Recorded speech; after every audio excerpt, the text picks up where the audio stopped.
to just wait until YouTube starts recognizing that things are going on. And as soon as it does that, then we will start properly watching this.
Okay.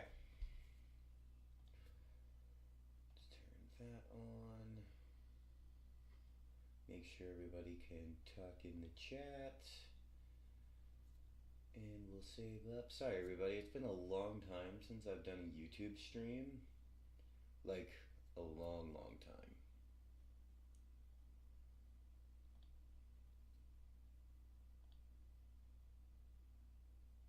Alright, let's bring this up here. Mute it.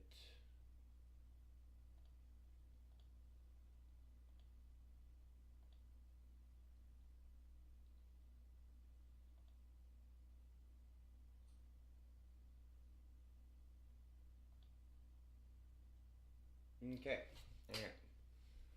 Close the dockable window. Yeah, that's fine. Shut up, OBS. Alright, let us get some volume back going on here. Save hundreds of lives during future heat events. And if we do that with heat pumps, switching out oil and gas heating units will not only save lives, but will cut emissions, and people, including landlords, will save significant money on their energy bills all year round. Why are we caring about landlords? And at the same time, we must make it easy to get people to properly insulate their homes. We have to make sure that we're not building new buildings, new housing with fossil fuel heating infrastructure. How else are you gonna New build builds houses? should have electric heat, What's your plan? preferably heat pumps. There's a growing movement in cities across Canada to ban fossil fuel infrastructure to heat new homes and buildings. Montreal has done that. Nanaimo has done that. Vancouver almost did it and then backed off to a partial ban. It's being discussed by communities in my riding. Mr. Speaker, while Canadians are struggling to pay for fuel costs, fossil fuel companies are raking in record profits. Excuse me? The top 5 companies in Canada posted $38 billion in profits last year alone. So? Meanwhile, Canadians saw prices at the pump go up almost $1 a litre over the last 3 years. That has nothing Conservatives' to do big with bogeyman, the carbon tax, went up 5 cents over that time. Taxes. The fossil fuel What? companies aren't paying any more to make gasoline or natural gas. They're just Yes, they are. benefiting big time from a rise in... Hang on. We gotta pause this. Because this is some straight up misinformation right here. Okay.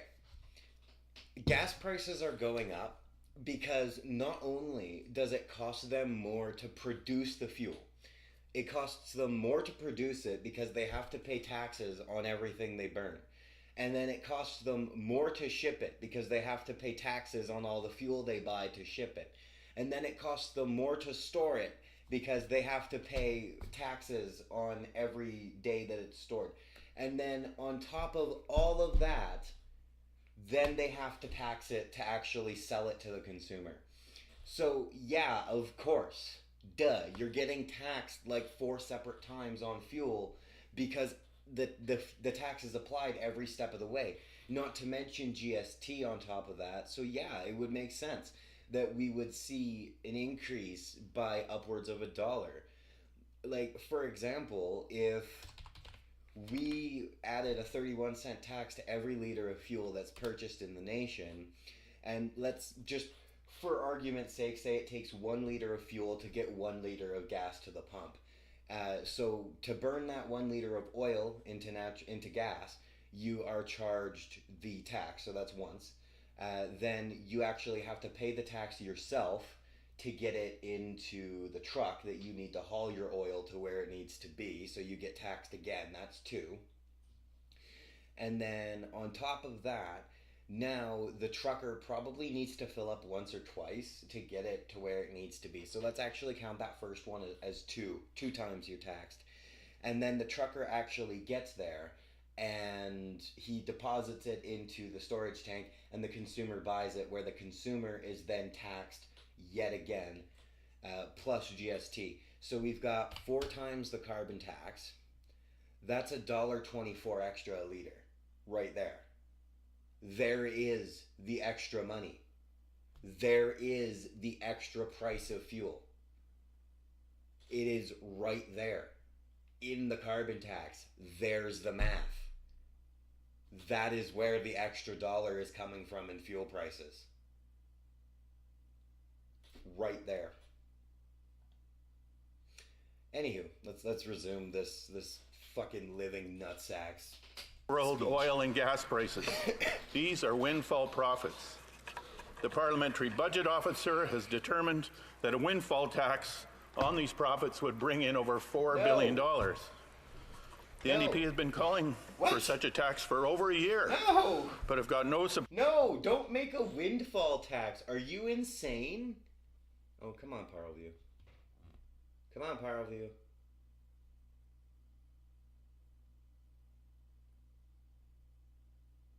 Parleview. Hello?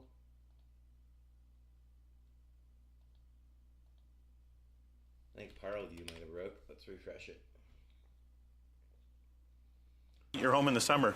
I don't usually in British Columbia, but that's what we're. Go back. We missed. Conservatives have absolutely no climate plan, able to properly insulate their homes. We have to make sure that we're not building new buildings, new housing with fossil fuel heating infrastructure. New builds should have electric heat, preferably heat pumps. There's a growing movement in cities across Canada to ban fossil fuel infrastructure to heat new homes and buildings. Montreal has done that. Nanaimo has done that. Vancouver almost did it and then backed off to a partial ban. It's being discussed by communities in my riding. Mr. Speaker, while Canadians are struggling to pay for fuel costs, fossil fuel companies are raking in record profits. The top 5 companies in Canada posted $38 billion in profits last year alone. Okay, hang on. Let's fact check that. Let's fact check that.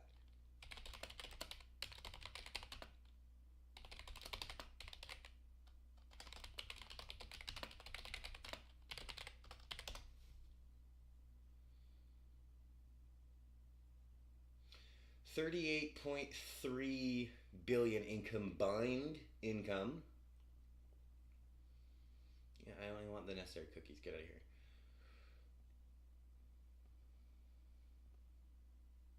Okay, as of August 25th, 2023, in 2022, Cenovus Energy made $50 billion, Imperial Oil made 42.92, and Suncor made 41.61. So that's the top 3.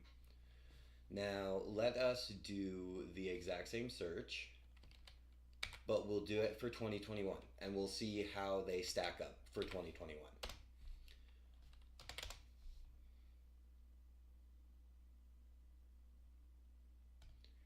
Oil industry in Canada.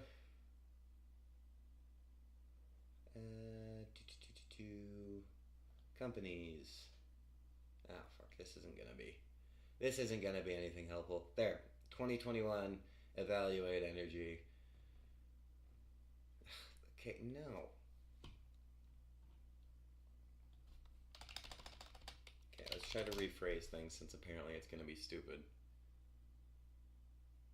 Okay, but I want 2021, not 2022.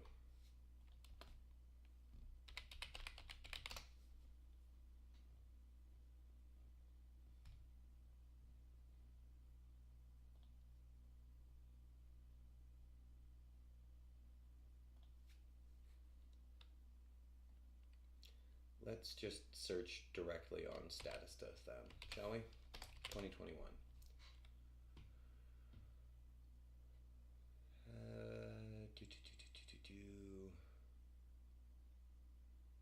There's just nothing on 2021. Okay then. Let's just manually look up Synovus then. Energy profits 2021. Financial results, January 1st, 2021. Agree. 2021. Q4, consolidated financial statements. Synovus Energy for periods ending December 31st, 2021. Comprehensive income unaudited. This is probably, dollars in millions. They lost 408 million. Okay.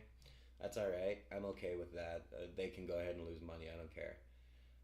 Per share amounts, assets held, lease liabilities, commitments, supplementary cash flow, capital. Where is, I'm looking for consolidated balance sheets. There we go. So as of December 31st, 2021, this is unaudited and dollar amounts are in millions. So they made $2,873 million in 2021 in cash. $3,870 million in accounts receivable, $22 million in income tax receivables, $3,919 million in inventories, and $1,304 million in assets held for sale. So total, they made $54,104 million, which is just shy of $54 billion, I believe, right? 54,000 million is 54 billion, correct? I'm not crazy.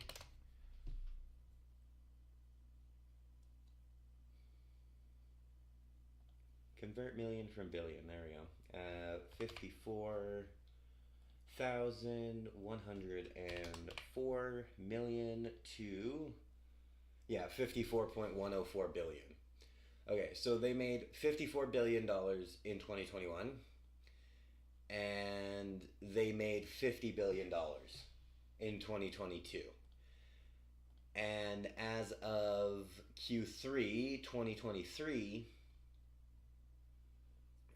consolidated cash flow, they have made, nope, not consolidated cash flow, the one underneath that. Consolidated balance sheets, there we go. So total assets 54 billion, 54.427 billion. So they, over the course of the last 3 quarters, they've made about $300 million in total profit. Approximately. About $300-ish million since Q4 2022. Or 2021. They've gone up by about $300 million.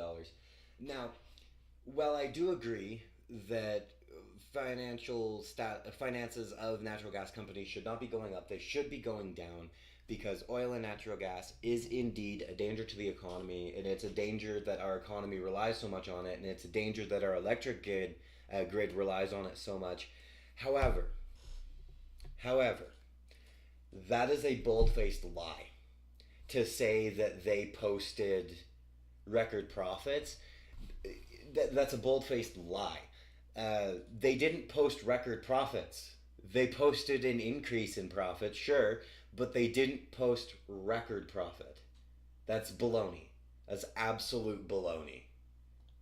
Meanwhile, Canadians saw prices at the pump go up almost $1 a litre over the last 3 years. Conservatives' big bogeyman, the carbon tax, went up 5 cents over that time.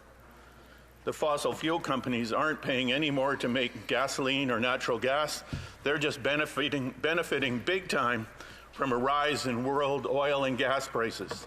These are windfall profits.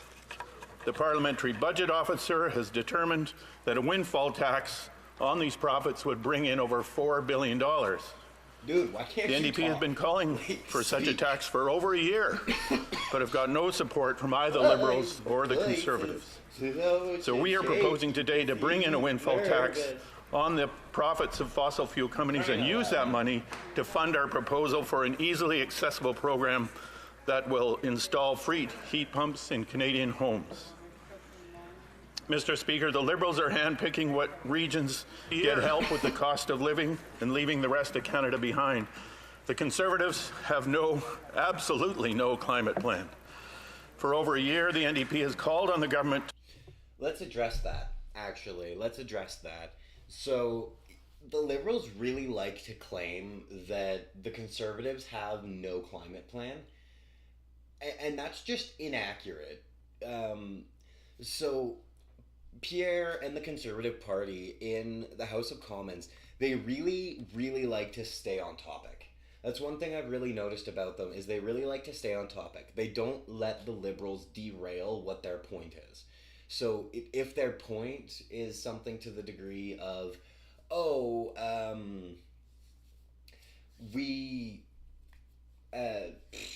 we're doing heat pumps and the Conservatives don't even believe that climate change is real, that's just wrong. Like, they've talked about climate change more than once. They're well aware that it's a real thing. They don't deny that. And then they say they don't have any climate plan.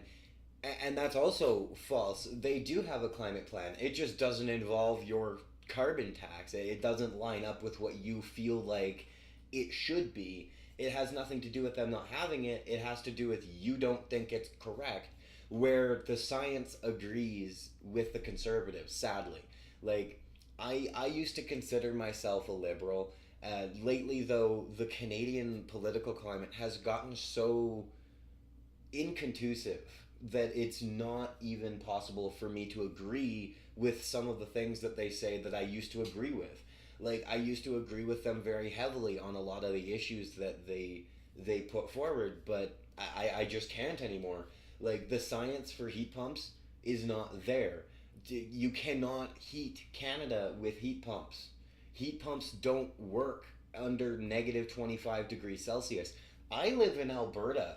What am I supposed to do with a heat pump when it gets to negative 30 for 6 months out of the year? What am I supposed to do? Am I just supposed to freeze to death? Evidently, according to the Liberal Party, according to the NDP, according to the Bloc Québécois, yeah, that's exactly what I'm supposed to do. And I'm sorry, but no. No. Like, I just can't. I just can't. It's absurd. It's absolutely absurd. One, to claim that the Prime Minister's plan is working. Two, to try to spend billions of the taxpayers' dollars on heat pumps. And three, to claim that the Conservatives don't have a climate plan. They do. They have said rather clearly that their plan for climate change, their plan for climate action, is to start greenlighting nuclear power, modular nuclear power, tidal wave power, hydroelectric power. These are green sources of energy that are way more efficient and way better than solar, carbon capture, or anything that the Liberals are planning to put out. And to put further it, maybe perhaps an unnecessary furtherance, what about propane power? What about propane heating? What about natural gas water boilers that use natural gas to boil water for hot water in their house? What about these people? What about the electric grid? Like, do you not understand the actual science behind how electricity works and how air conditioners work? Because we don't have a national electric grid. We don't have an electric grid at the province level that's capable of supporting putting millions of Canadians on basically air conditioning. We don't have that. We need to modernize and greenify our electric grid before we can even begin discussing putting heat pumps in places. To remove the GST off home heating and help everyone across the country, but the Liberals and Conservatives have ignored those calls. The NDP want to make eco-energy refits and retrofits and heat pumps free and easy to access for low to middle class Canadians, regardless of their initial home energy source, heating energy source. And we're calling on the government to fund those changes by finally implementing a windfall profits tax on the excess profits of oil and gas companies. These are common sense, effective ideas that will save all Canadians money, save lives and heartache from climate disasters in an increasingly dangerous future. And I'm sure all members here will support this motion to help all Canadians from coast to coast to coast. Thank you. Questions and comments. Question commentaire. The Honourable Parliamentary Secretary to the Government House Leader. Yes, Mr. Speaker, I'm wondering if the member could provide some clear indication in terms of what the NDP policy actually is. Are they proposing to get rid of the GST on home heating, on all aspects of home heating, which would be everything from electricity to oil to propane, natural gas, permanently? Even during the summertime? Is that the intent, or what is the policy with the NDP in regards to that? The Honourable Member for South Okanagan, West Kootenay. Well, thank you, Mr. Speaker, and thanks to the member from Winnipeg North for that. I think it's kind of obvious. Yes, that's what we're proposing. I said in my speech, the GST was never meant to be charged on things that are the necessities of life. Bullshit, we don't have to pay GST when we go to grocery stores and buy food. However we heat our homes in Canada, and we have to heat our homes in Canada, we pay energy bills, whether it's to the electricity company, the natural gas company, the oil company, and we pay GST on that. We shouldn't. And yes, the NDP is asking that we take the GST off our home heating costs even in the summer. Maybe in Winnipeg you have to heat your home in the summer. I don't usually in British Columbia, but that's what we're proposing. In comments, question and commentaire, the Honourable Member for Essex. Thank you, Mr. Speaker, and through you to the Honourable Member, thank you very much for his speech. I listened keenly. A lot of discussion this morning, Mr. Speaker, about heat pumps, and I've heard nobody bring it up yet as to the installation of a heat pump. So there's a portion that goes outside the house, there's a portion that goes inside the house, and then you've got pipes underground. Mr. Speaker, not that long ago I introduced Private Members Bill C-241, which is a deduction of travel expenses for skilled trades. So as we need heat pumps across the country, we won't have people to install them, Mr. Speaker. My question through you to the member is all but one Liberal member voted against Bill C-241. The NDP were good enough to vote for it. Does the member, would he agree with me that indeed the Liberals...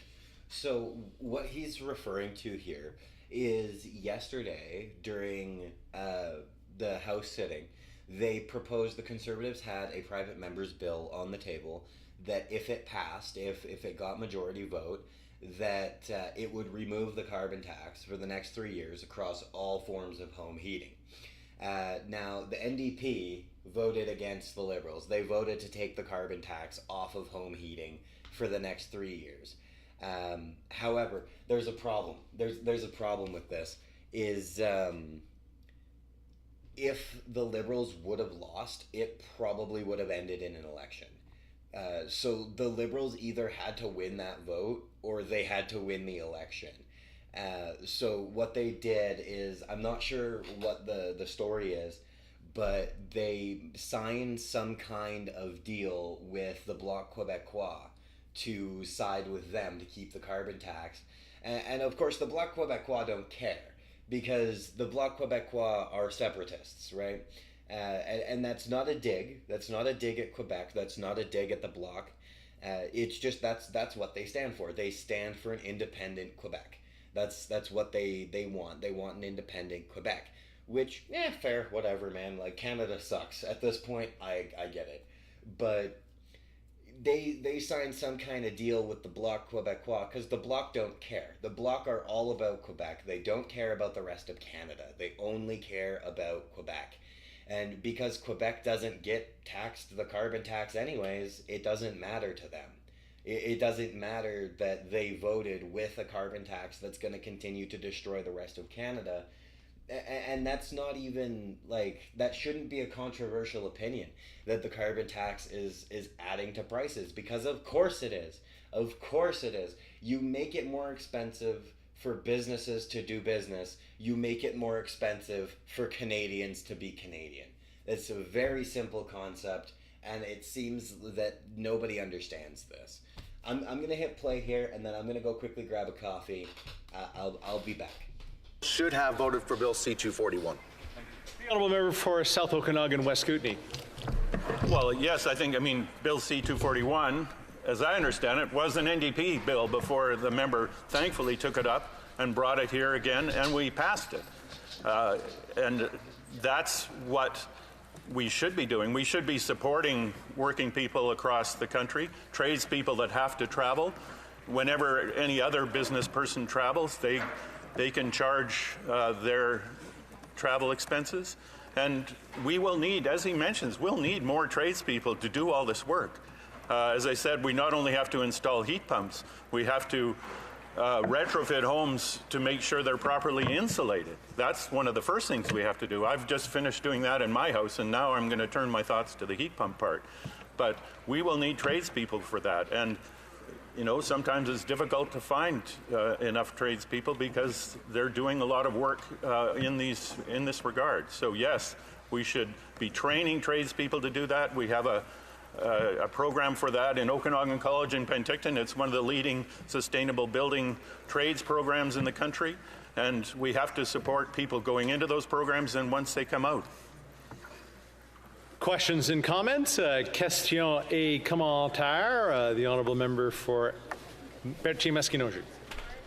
Thank you, Mr. Speaker, and I'd like to thank my colleague for his speech. I have a lot of respect for him. He's my seatmate, and we often chat. I have a question for him. In this motion we have that appears to be paved with good intentions, but I don't think it adds up. Because providing free heat pumps to so many people could cost at least $60 billion. And the tax on the oil profits could only generate about $4 billion. So how do you make up? Oh, wait. Is that what their plan is? They plan this windfall tax to be the thing that's going to force the money into the economy and into the treasury that's gonna pay for the heat pumps? Is that what it is? Look at the Speaker of the House there. Look at this freeze frame. Look at this poor motherfucker looking at his phone right here. Look at this shit.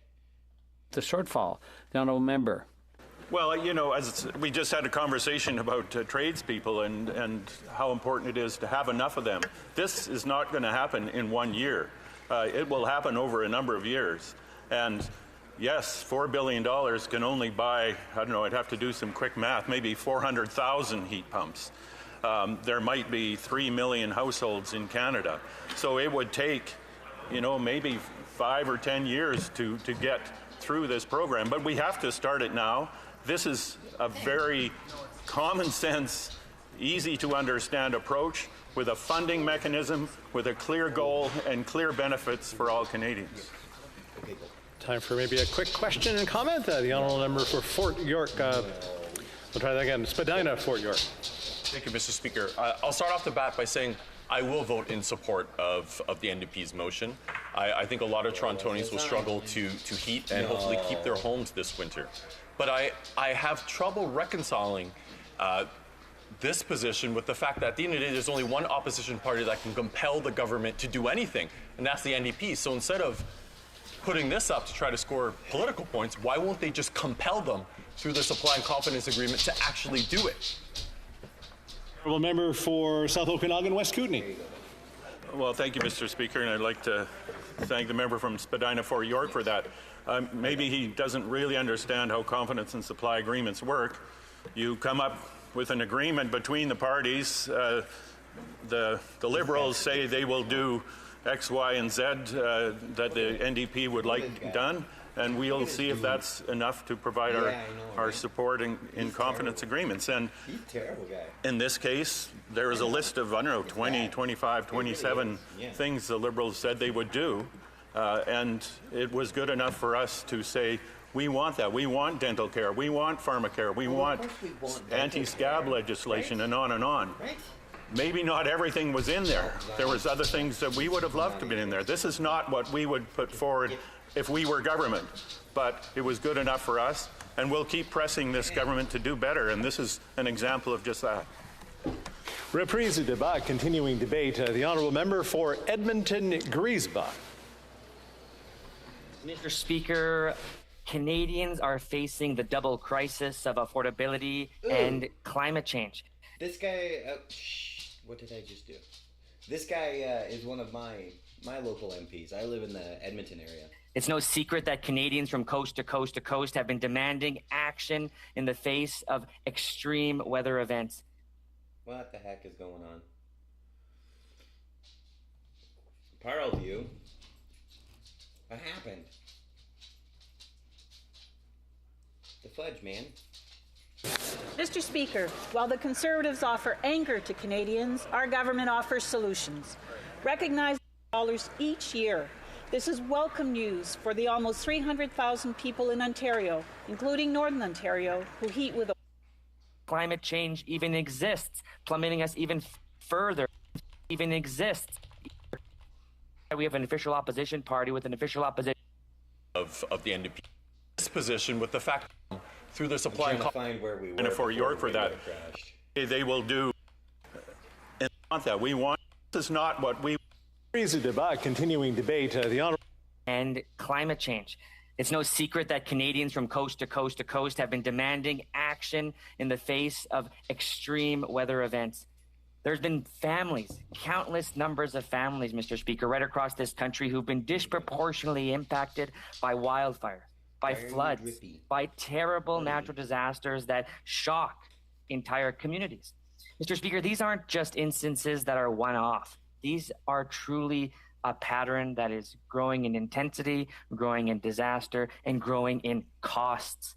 And I mean that, Mr. Speaker. When I say cost, it is huge. We're talking about some of the largest costs in relation to our GDP that we've seen in decades. According to the Parliamentary Budget Office, for example, extreme weather events caused our GDP to be 0.8% lower than it should have been if we had combated climate change more appropriately. This equals to about $20 to $25 billion less on reported GDP. Mr. Speaker, these are things that could have went, this is funding money that could have went to supporting real people, could have went to supporting seniors, could have went to supporting young people, could have went to supporting hospitals, and albeit we're right next to Remembrance Day, it could have been there to support veterans. Mr. Speaker, this is real capital, real money that's being just drained because the government lacks the courage and the will to implement real climate solutions. On the other side, we have an official opposition party with an official opposition leader who denies climate change even exists, plummeting us even further into a deficit. Imagine if we had, for example, even worse outcomes next year, God forbid. We have worse outcomes, worse wildfires, worse floods, and the number gets worse. Even worse, we even lose human lives. I hope we can prevent that. We need real climate solutions. We need real serious leadership when it comes to climate change. And Mr. Speaker, I'd be lost without mentioning that we've been calling for these kinds of changes before. It's not the first time that New Democrats have been calling for real solutions to climate change in addition to real solutions to fight poverty. It's been many times and many occasions that we've tried to do this. And it's not lost on me that Remembrance Day is very soon from now. And I want to remind Canadians about a defining moment in our history where we rose to the challenges, these global crises like we're seeing in terms of climate change.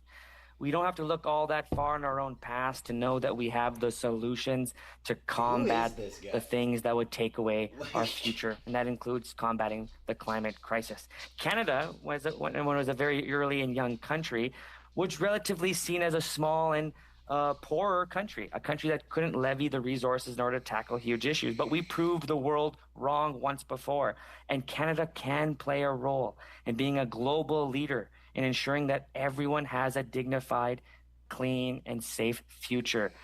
And that was the story that Tommy Douglas reminds us of great Canadians that enlisted in our military in 1939 when we declared war against the terrible fascist Nazi regime in Germany.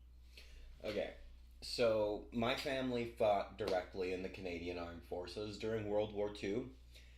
I find it pretty insulting that an NDP liberal shill is going to be trying to say anything about Remembrance Day when they stood by and watched the Prime Minister outlaw final rights for soldiers and military chaplains praying. That's insulting. How about you take your stupid Harry Potter glasses and you go back where you came from in the middle of fucking the prairies, okay? No, we don't want your lame ass opinion. Nobody cares. Have you or any of your family ever served in the Canadian Armed Forces? Did any of your family serve in World War II? Did you stand by and let the government dismantle military tradition that goes back hundreds of years? Yes? Then shut up. Your opinion means nothing. Shut up. For the first time in our history, Mr. Speaker, we utilized the Bank of Canada to make financially possible what was physically possible, materially possible. We fed, we clothed, and we armed over 1 million men and women, and we put them in uniform. At home, we even did something greater. We put everyone to work. The government had organized over 100 crown corporations. We manufactured things. For the record, this guy also has been campaigning to decrease the budget of Camp Edmonton. He's sitting here talking about the military and how important it is that the Canadian Armed Forces is funded. Meanwhile, this asshole is campaigning locally to have Camp Edmonton, one of our best military training facilities, defunded. Screw you, guy. Screw you. Things that had never been manufactured before. We gave our farmers and our fishermen guaranteed prices, and we produced more food than we had ever produced in peacetime. Mr. Speaker, we also, in addition to all of that, we created one of the largest merchant navies in global history. We did all that without even borrowing $1 from outside of Canada. Mr. Speaker, we were able to do that. Our collective consciousness, our united effort, our collective true Canadian spirit was unified in order to fight the terrible fascist regime in Germany. And albeit if we can utilize and restore our own will to ensure that we use the same resources to fight against poverty, social injustice, and yes, climate change, we can in fact change our future. We can change it for the better. We can change it for the next generation. New Democrats have been calling in this motion to a very serious solutions to very serious problems. Mr. Speaker, it's no secret that climate change is having these disproportionate impacts on our economy. Canadians are struggling to get by. They're struggling to make ends meet. They're struggling to pay for the basic bills that they've been working so hard for their entire lives. Yes. We're talking about making sure that home heating, something as simple as home heating in Canada, something that we all need. And the former member from the New Democrats spoke about this important differentiation between needs and wants of Canadians. It's important that we delineate what those needs are and provide relief so that those needs are actually met. One of those relief measures is to ensure that GST is removed off of home heating. But why is that important, Mr. Speaker? It's important because we made a commitment, a tax commitment in this country to ensure that all necessities would not have a tax burden on them. People need to eat. People also need to heat. So we need to make sure that these important measures are dealt with. And I invite my colleague from both the Liberals and the Conservative bench to think about that critically and to say we can do something good. We can do something good for Canadians. We just passed, we supported, and Democrats supported a motion from our Conservative colleagues earlier this week that called for the removal of the carbon tax on home heating oil. And we supported that. And we're hoping that the Conservatives would support GST removal off of all home heating as well. We think that's a better policy. We think it's a stronger policy. And it'll also ensure that more Canadians have more money in their pocket, something that they talk about very often. So I invite them to support that very important measure. Now, when it comes to making sure that we actually have a plan to reduce our liability and reduce our dependence on higher forms of carbon-emitting fuels, it is important that we utilize technology. Every time we talk about or debate climate change in this House, Mr. Speaker, the Conservatives rise and say their solution is technology. It's technology. But not ever mentioning what that technology is. And then when we have technology present to Canadians, like a heat pump, for example, that is growing in both its popularity and also growing in its use and weatherability in Canadian climates, we're seeing them reject those proposals. But why? Why is that? We have real proposals, real solutions on the table that are going to save Canadians thousands of dollars. It's not going to save country dick. millions and our country billions as decades continue to move forward. It's not going to save anybody anything. And finally, oh my god. Oh my god. Okay, hang on.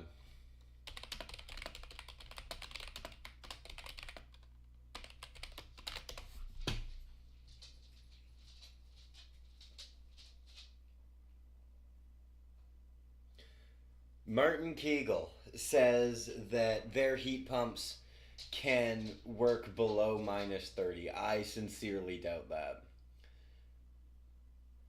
Do heat pumps really work when it's below 20 degrees? Yes, they do, but not very well.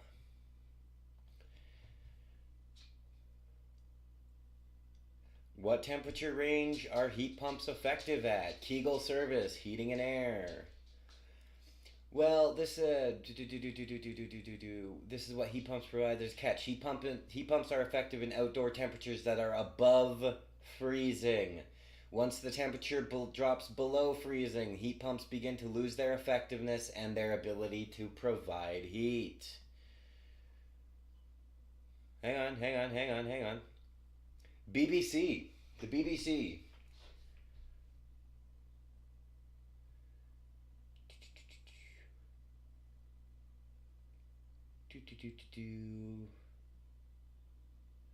10,000 euro to buy and replace a heat pump. Or to buy and install a heat pump. But they don't work minus 25. CanadaHVAC.com. What temperature does a heat pump stop working?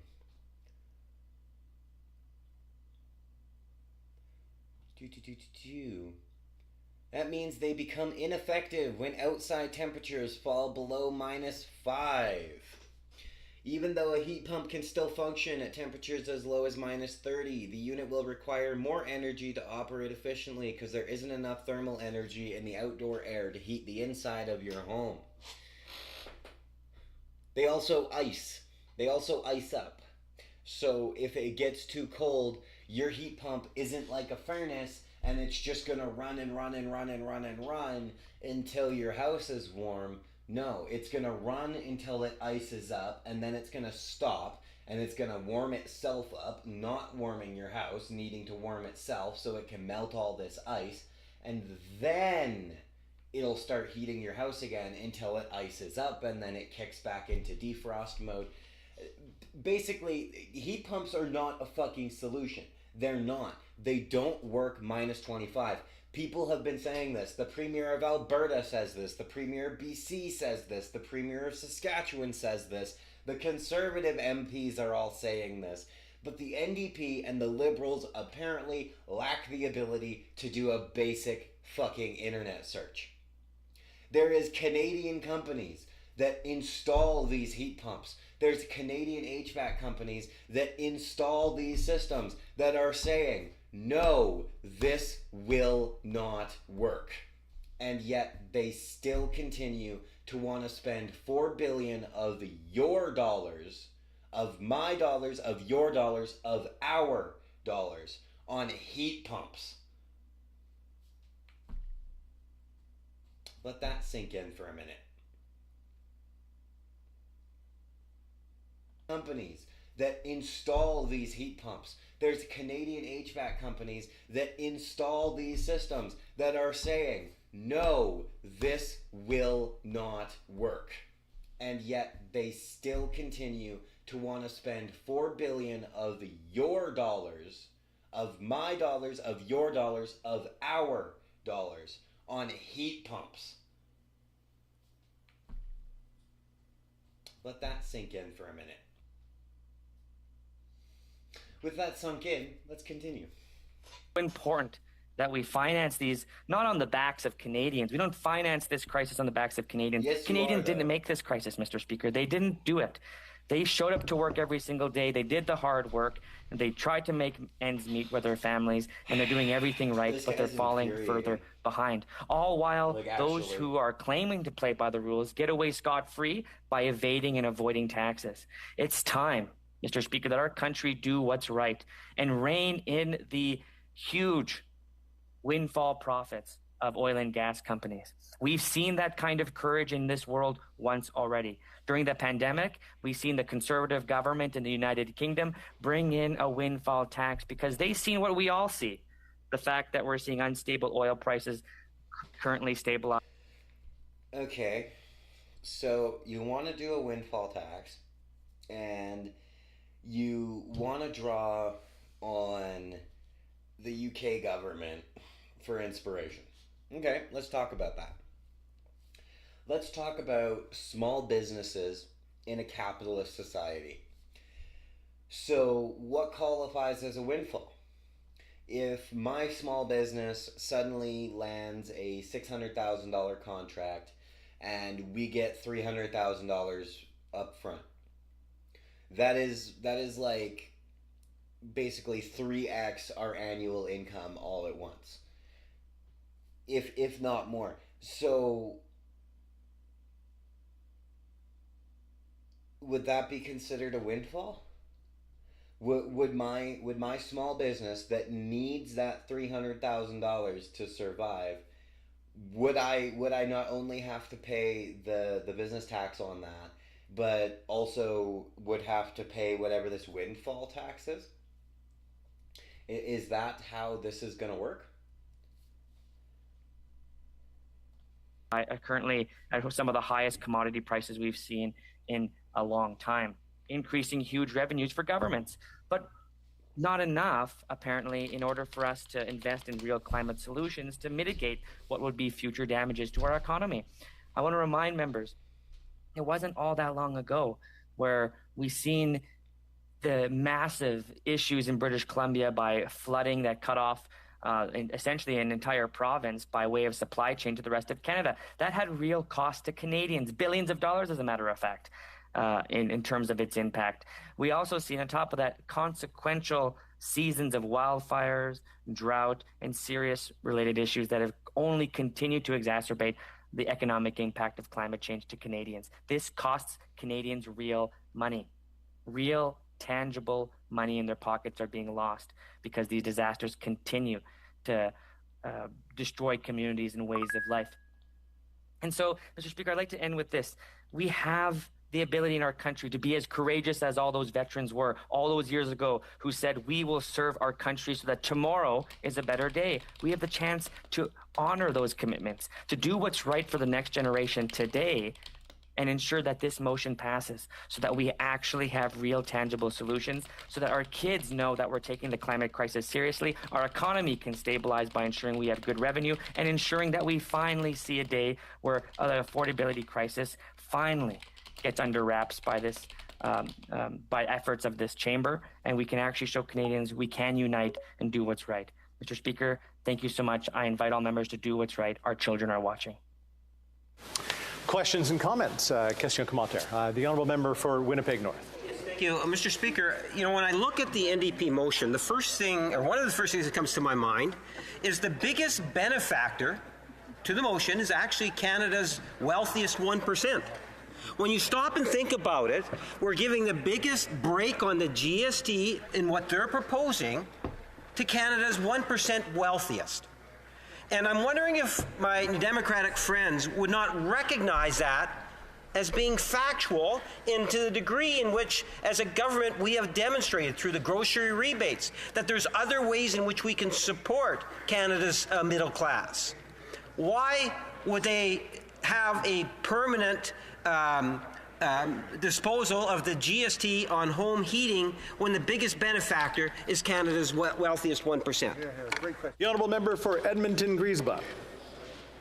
Mr. Speaker, I find it disingenuous for a member to rise in this place and then to speak to the fact that the New Democrats would be attempting to, in some way, shape, or form, ask for a break for the Canada's 1%, when speaking to the direct need that Canadians have in relation to the price of heating their home. The member is full well and fully capable in knowing the fact that we already do this for groceries. You can go into any grocery store today and see that there's no GST on any of those groceries. Because we as Canadians understand that's a need. Like, Canadians need to feed their families. Wait a minute. Wait, what?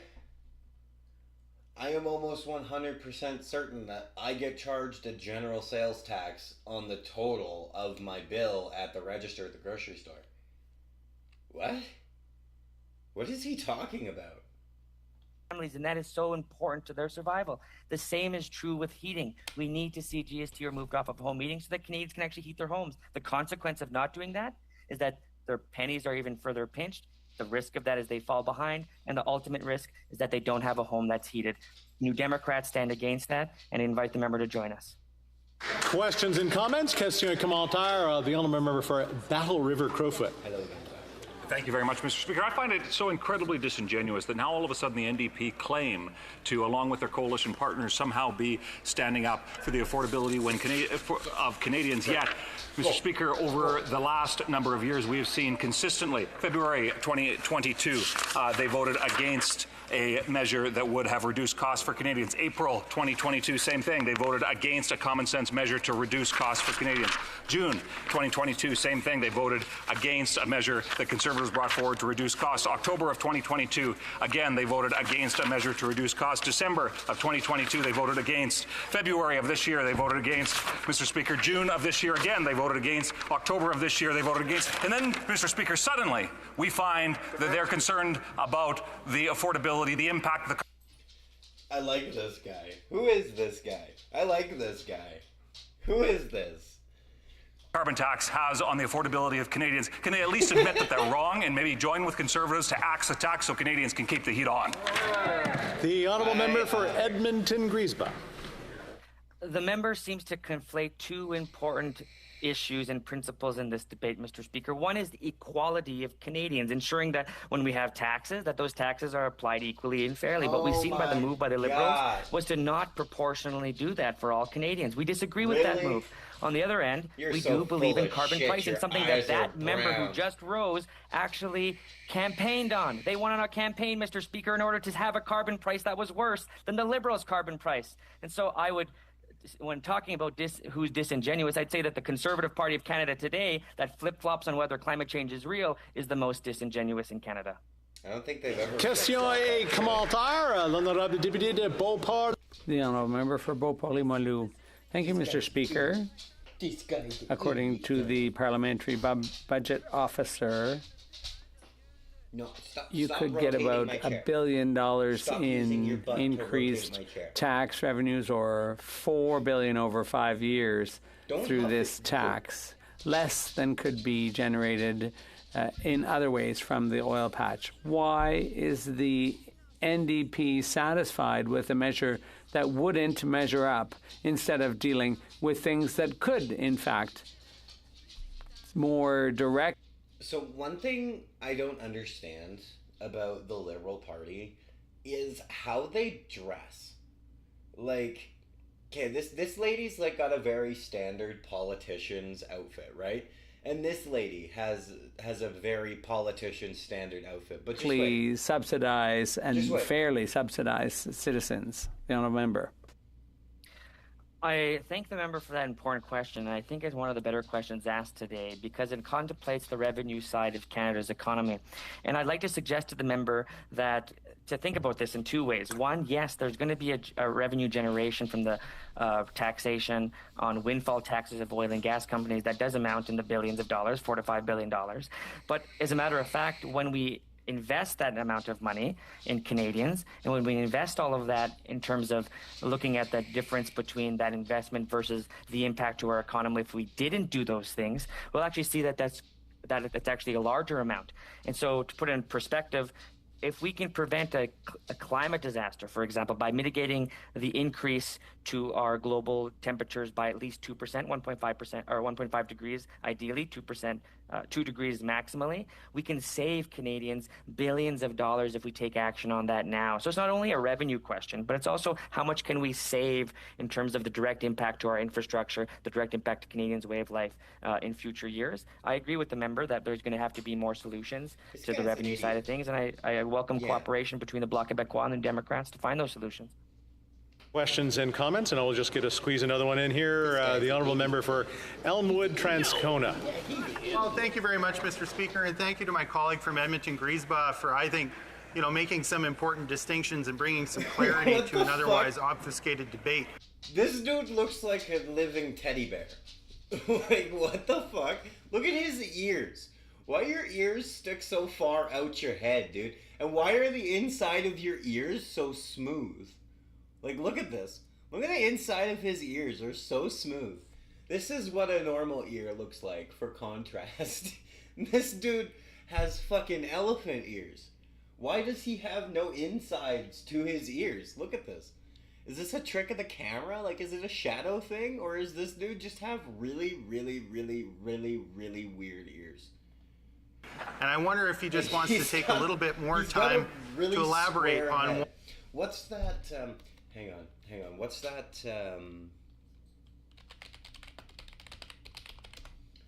where is it? Hang on.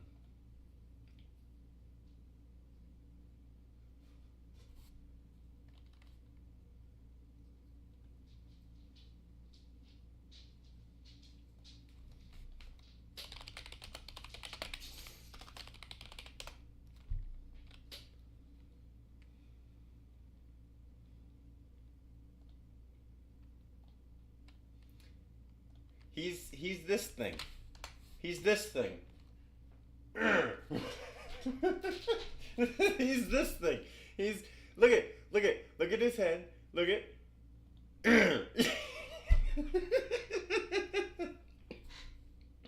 Hang on. I got this.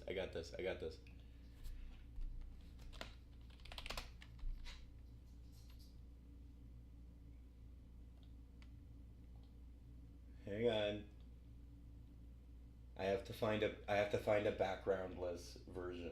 Hang on a minute. Hang on. I got it. Hang on.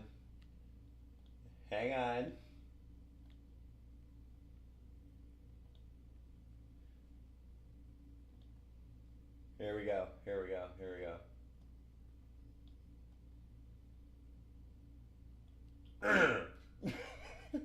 go. Let's let him talk.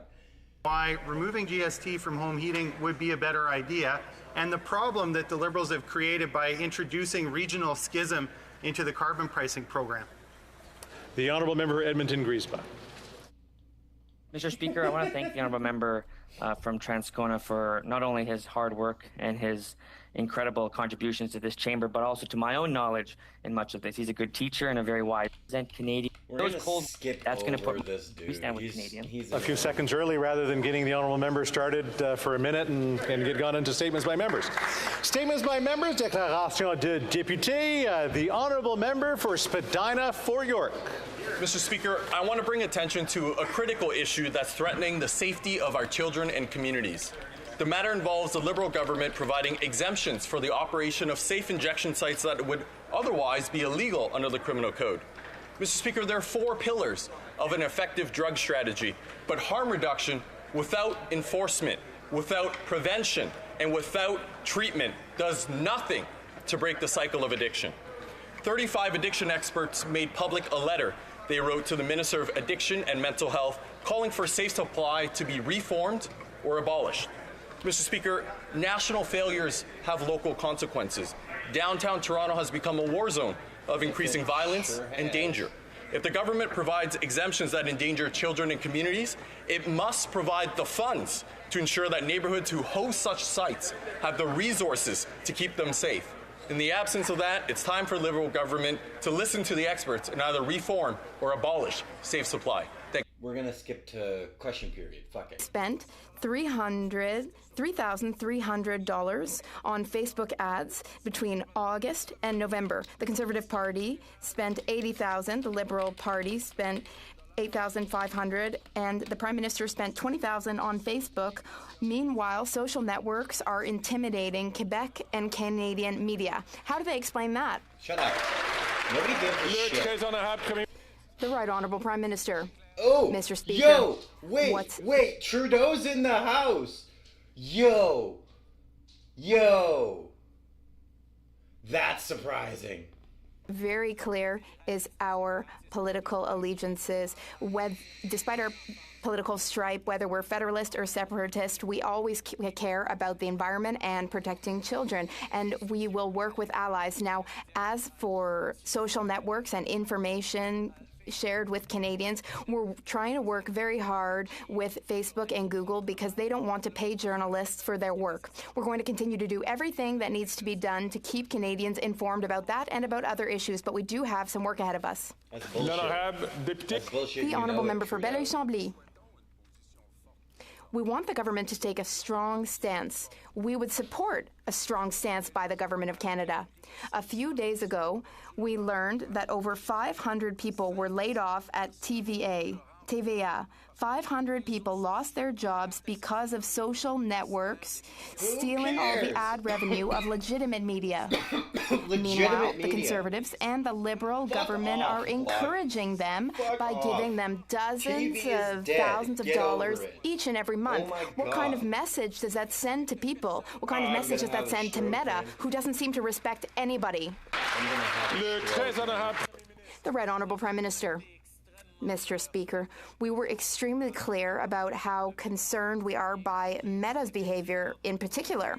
Meta is indeed refusing to support our democracy. They are refusing to allow journalists to do their excellent and thorough work, which is essential to the proper functioning of our institutions and our democracy.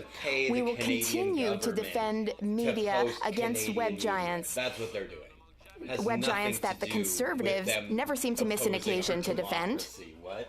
No. We will do everything that we can to keep Canadians informed throughout this. The Honourable Member for Burnaby South. I know that the Prime Minister's plan on home heating was cynical and divisive, but the Conservatives are no better. They're more interested in playing games than actually helping people, because if they were genuine about helping people, they would support our plan to take GST off of home heating for all Canadians, to help people access clean and affordable ways to heat their home, and to make the big oil and gas companies pay for it. But we know that the corporate Conservatives will never stand up to big oil and gas, but will the Prime Minister support our plan to help all Canadians? Hear, hear, hear. The Right Honourable Prime Minister. Mr. Speaker, on this side of the House, we know that one of the things that helps Canadians is fighting climate change and supporting them in that fight against climate change. I know the NDP used to support phasing out coal. It is surprising to me that they are not supportive of phasing out heating oil, because that's exactly what we are doing. We're phasing out home heating oil because it is dirtier and more expensive for homes right across the country, and we're facilitating the delivery of heat pumps, including for free for low-income Canadians in provinces that choose to step up and participate. We're going to continue to fight climate change. I really wish the NDP were as unequivocal as that.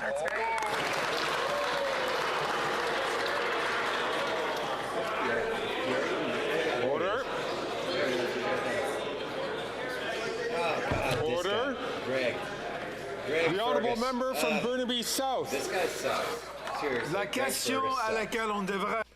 Here is the question that we want an answer to.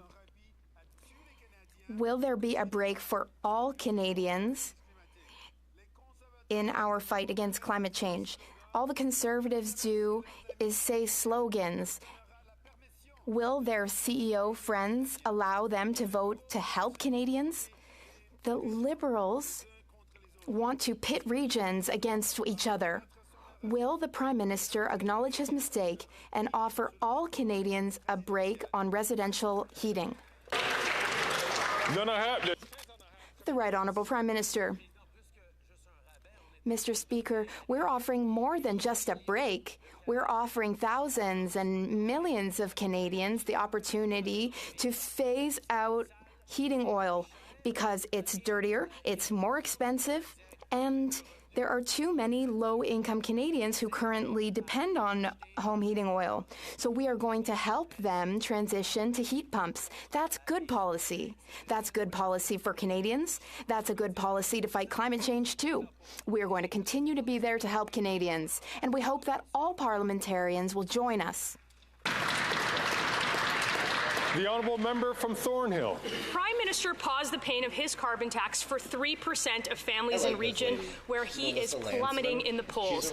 The Liberal minister from Newfoundland said if people in other regions wanted the same pause, that they should have elected Liberals. But people in York region elected Liberal MPs. In fact, 7 of them, and yet their constituents aren't getting the pause. Yesterday, these MPs could have voted to take the tax off for the residents of York region, but they voted with the Prime Minister. So can anybody from York region stand up and explain their choice to leave their constituents in the cold? Look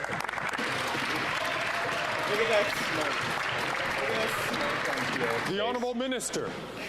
Thank you, Mr. Speaker. As I have said a number of times in this House, we have taken action that addresses affordability for particularly vulnerable Canadians. Heating oil costs 2 to 4 times that of natural gas. It accelerated by 75% in 2022, but we've done it in a manner that addresses the climate crisis at the same time and ensures affordability for people going forward. It will save $2,500 a year. It applies to people who live in every province and territory in this country, so long as provinces and territories step up.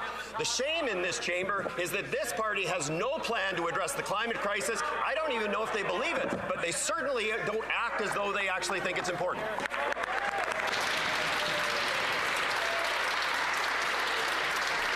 The honourable member from Thornhill. It certainly doesn't help the people in Newmarket, in Aurora, in Richmond Hill, in Woodbridge, in Markham, in Stouffville, or in North York. All of these communities got sold out by their Liberal MPs, and they can't even tell people why. They had a choice to stand with their communities, and instead they stood with the Prime Minister, and now they're hiding and hoping that everybody forgets. If these MPs won't listen to their constituents, won't advocate for them in the House of Commons, and won't even stand to defend their vote, then what are they even doing here? That's a good one. That's a good one. Okay. Come on, Prime Minister. Oh, look at Christian Freeland over there. Get out of here. Get out of here. The honourable minister. Thank you, Mr. Speaker. This policy choice is about both affordability and about ensuring that we are addressing the climate crisis. I call on all provinces and territories to join us, certainly the government of Ontario. Ontario has indicated an interest in moving forward with this, on co-delivering this project, which would be enormously important going forward. But I would say, Mr. Speaker, that yesterday the Leader of the Opposition essentially said that he will walk away from Canada's climate targets, eroding the Canada's credibility in the international community, eroding the ability of the world to address the climate crisis. This is enormously reckless, Mr. Speaker. It is an enormous risk for the future of our children. Shame on him. Shame on you.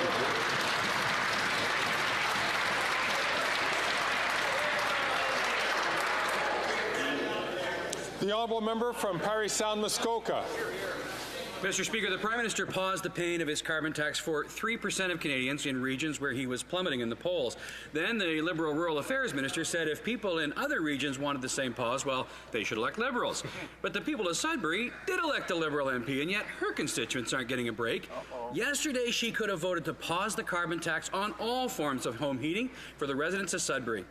But she voted no. Wow. Why is this government so committed to quadrupling their carbon tax that they forced the member for Sudbury to leave her constituents out in the cold?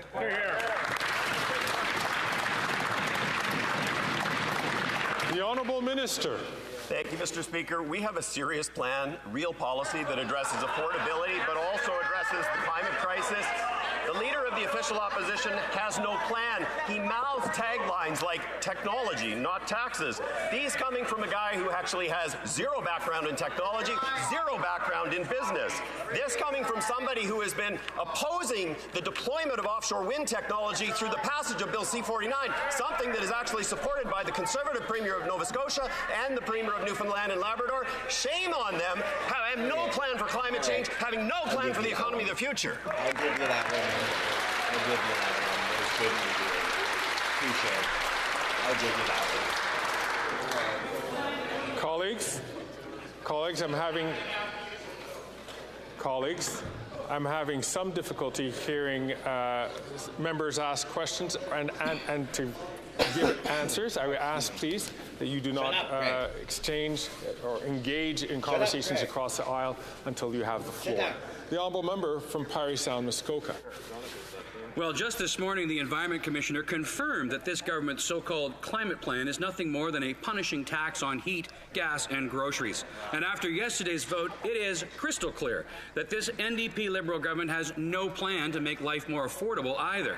Yesterday, the member for Sault Ste. Marie could have voted to pause the carbon tax on home heating for all the residents of the Soo and all of Northern Ontario. But he voted no. Why is this government so committed to quadrupling the carbon tax that they forced the member for Sault Ste. Marie to leave his constituents out in the cold? The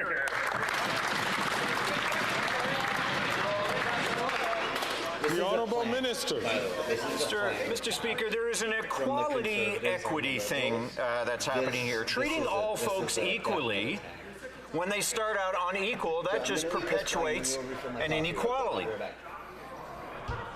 It costs 4 times as much to heat your home on heating oil as it does natural gas, and that is a particular problem when you live in a region like me that does not have access to natural gas. Let us pick up for those people hardest hit, Mr. Speaker. Let's make sure that they get the break that they deserve. Thank you, Mr. Speaker.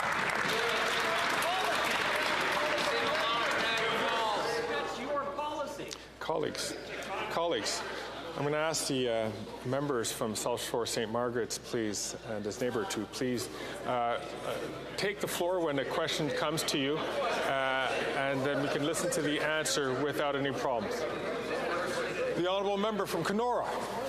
The Prime Minister has paused the paying of his carbon tax for 3% of families in areas where he is plummeting in the polls, and the Liberal Rural Affairs Minister says if others wanted a similar pause, well, they should have elected more Liberals. Mr. Speaker, the people of Thunder Bay Rainy River did elect a Liberal MP, yet they are not seeing this pause. And just yesterday, that member had an opportunity to vote to take the tax off and keep the heat on, but he voted against our common sense motion. So, Mr. Speaker, why is this government so committed to quadrupling the carbon tax that the member from Thunder Bay Rainy River left the people of Northern Ontario outside in the cold?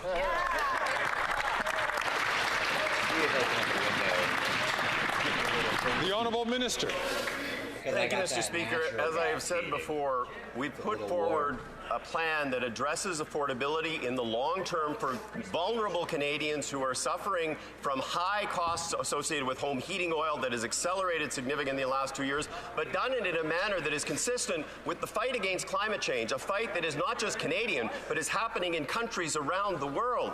I would say, Mr. Speaker, that it is the height of hypocrisy for the member opposite to be talking about this, about a price on pollution that they endorsed in their campaign platform, and it was part of the basis on which he was elected to this House.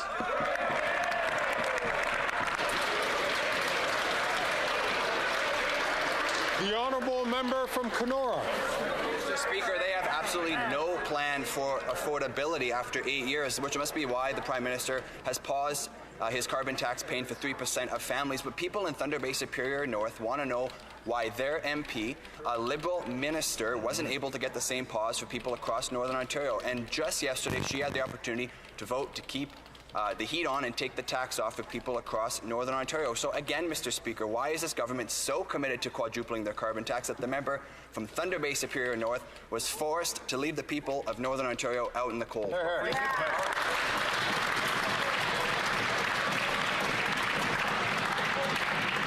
The honourable member, the honourable minister. Thank you, Mr. Speaker. As I've said a number of times, it is shameful that the party opposite has no plan to address a crisis that is a crisis facing all of humanity. But I would tell you, in the modern age, having a recognition and acceptance of the realities of climate change is critical to having an economic plan that can be relevant for the future. What we hear is the leader of the opposition will cancel the Volkswagen battery manufacturing plant, that he opposes offshore wind and hydrogen development in Newfoundland and Nova Scotia, that he would get rid of the Canada Infrastructure Bank, that would eliminate the small modular reactor project at Darlington. He is opposed to everything, and at the end of the day, he has no plan for the economy and he has no plan for the environment. There you go.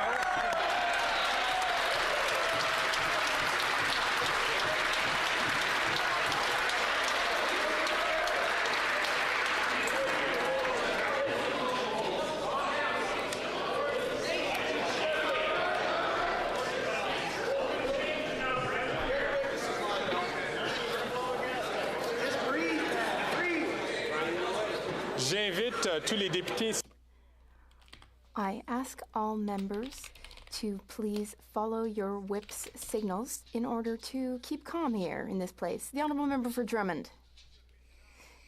Mr. Speaker, 547 layoffs at TVA last week. It was the darkest day in the history of our TV industry. The federal government must realize that C11 and C18 will not be enough. The government must announce a $50 million emergency fund for news media, and the government must convene a General Assembly no later than this spring with all industry stakeholders to find long-term solutions to ensure the survival of the media. The future will be shaped by what we do right now. Will the minister create an emergency fund? And will the minister convene a stakeholder meeting? I think I know L'honorable ministre Patrimoine Canadien. The Honourable Canadian Heritage Minister. Thank you, Mr. Speaker. Now, of course, there has been a crisis in the media over the past few years, and we have seen the impact of that crisis on media across the country. That's why we've implemented programs to help. I'm, of course, very concerned about the announcement of the 547 layoffs. We're working on many different options which are on the table, and we're looking into everything we can do to support the media. But the Conservatives have systematically blocked us from modernizing our laws. If we had been able to modernize the Broadcasting Act in 2020, the first time we tabled the bill, then there might not be these layoffs happening today. So the Conservatives are not helping, Mr. Speaker. L'honorable député de Lac-Saint-Jean. The Honourable Member for Lac-Saint-Jean. Mr. Speaker, the Bloc Québécois supports successful immigration. We've said so loud and clear. That's why we want immigrants to be able to find housing. We want them to have access to a family doctor. We want their children to go to school in nice classrooms and to receive all of the educational support that they need. We want them to be able to learn French because that is the key to succeeding in Quebec. That's what integration capacity is all about, Mr. Speaker. That's what we mean. Go away. Will the Liberals finally realize that they are jeopardizing this by setting immigration targets that are totally out of sync with our integration capacity? That's a good question, actually. But shut up, Block. The Honourable Minister. Thank you, Mr. Speaker. I thank our colleague for bringing up the very important and relevant issue of housing today. Today, we announced that the CMHC will build 28,000 new housing units over the next 5 years, including 5,000 affordable units.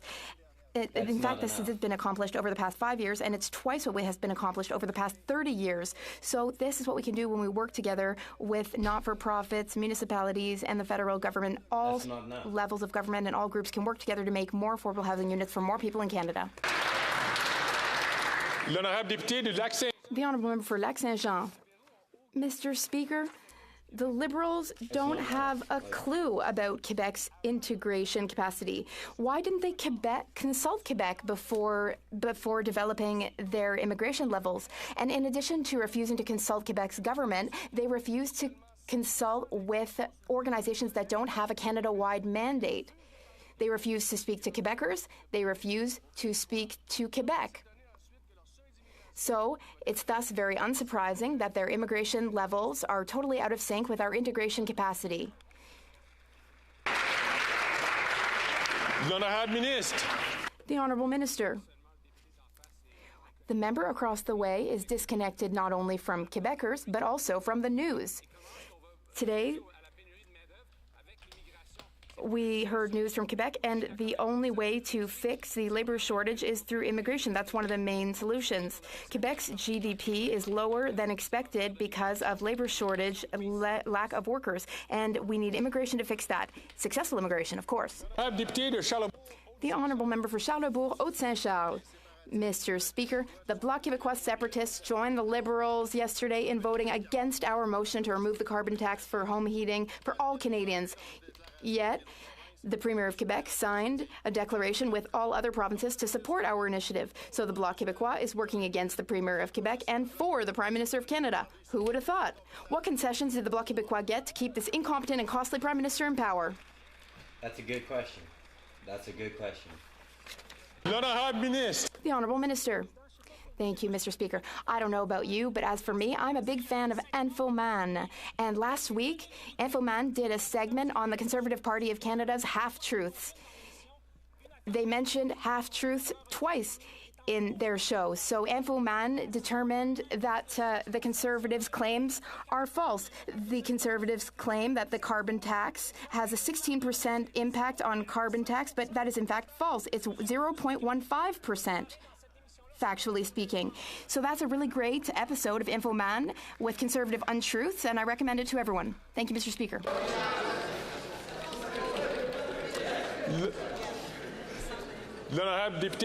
The Honourable Member for Charlebourg, Haute-Saint-Charles. Mr. Speaker, this is quite funny. Infoman is now leading the government's future. After 8 years of this Liberal government, though, Mr. Speaker, a new coalition was formed yesterday, a Bloc Liberal coalition. We were already tired of the Bloc, of the Liberal NDP coalition. Now there is another coalition, a separatist, independentist, federalist coalition, the Bloc Liberal coalition. The Bloc is supporting the Liberal Party so that they can stay in power for another 2 years. Yep. Now this government is known for its extravagant spending, and we want to know what the Bloc Québécois got in exchange for making this deal with the Liberal Party. The Honourable Environment Minister. Well, Mr. Speaker, it's true that there is a coalition in this House. The Liberal Party of Canada, the Bloc Québécois, the Green Party, and the New Democratic Party are all in this House, and all these parties believe that climate change is an existential threat. There's one party in this House that doesn't believe that, and that's the Conservative Party. So there are 4 parties in this House which believe that we need to take action against climate change, that we need to put a price on pollution, that we need to promote green energy, clean... So the thing that frustrates me is none of them have said why they need to put a price on pollution. Like, what does that actually help? Nobody has said that ever. Energy and electrification of transports, and there's only one party in this House that doesn't believe in that, and that is the Conservative Party of Canada. The Honourable Member for Lévis-Lotbinière. Stand up. Mr. Speaker, it costs a lot to vote Bloc, and they demonstrated that once again yesterday. Yesterday, the new Bloc Liberal Costly Coalition voted against our common sense motion, which would have allowed Canadians across the country to keep warm in winter. We cannot say it often enough. They voted together to drastically increase the carbon tax at the expense of Canadians. They are not worth the cost. It's costly to vote for the Bloc, Mr. Speaker. So, Mr. Speaker, what concessions did the Bloc Québécois obtain in exchange for keeping this incompetent Prime Minister in power?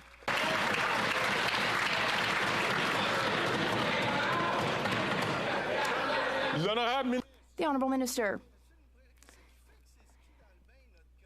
What is he talking about? Where was our colleague this summer when rivers were overflowing, when there were wildfires? Where was he this summer when people were displaced all over the place, Mr. Speaker? The Conservatives and their backward policies, they refuse to believe in climate change. They're climate change deniers. They want to move Canada backwards all the way back to the Stone Age. Before we listen to the next question from the member for Lévis-Lotbinière, I would like to remind the member for Portneuf-Jacques-Cartier that his voice is rather loud, and it's important to keep his voice under control before he rises to speak in the House of Commons and is recognized. The honourable member for Lévis-Lotbinière. Thank you, Mr. Speaker. After 8 years of this incompetent Prime Minister, he's found a new partner. Yesterday, the new costly Bloc Liberal coalition voted to maintain the carbon tax on home heating for all Canadians. It's truly shameful. Mr. Speaker, for a second time, what concession did the Bloc Québécois obtain to keep this incompetent Prime Minister in power? Yeah. What did they get? The Honourable Minister, Mr. Speaker, we won't take any lessons from people who thinks that humans and dinosaurs lived at the same time, question, motherfucker. and that TV shows like the Flintstones are documentaries. He's starting a We are going man. to fight climate change, and the Conservatives want to make us take a step back on the environment, on firearms, and bring us back to the Stone Age.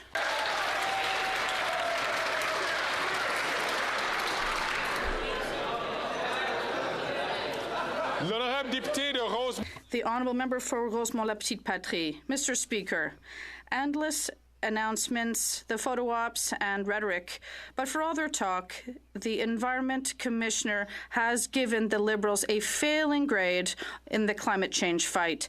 Canada is going to miss its target, not least because we're still waiting for the emissions cap for the oil and gas sector. Under the Liberals, we're giving more public money to fossil fuels than any other G20 country. That's quite a feat. When will the Liberals wake up and take this crisis seriously? When the planet goes up in smoke?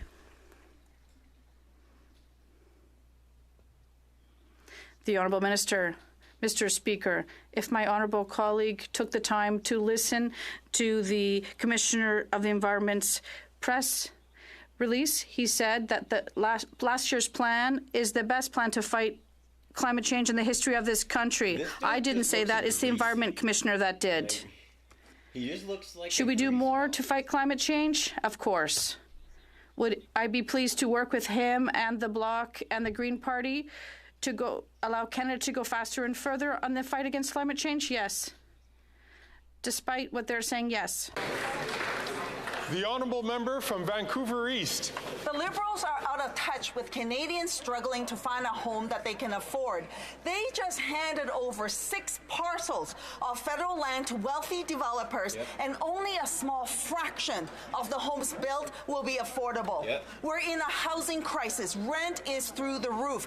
Canadians are having to make impossible choices. Some end up living in cars or on the street. Canada needs at least 2 million non-profit homes. So why are the Liberals putting profits over people having an affordable home yet again?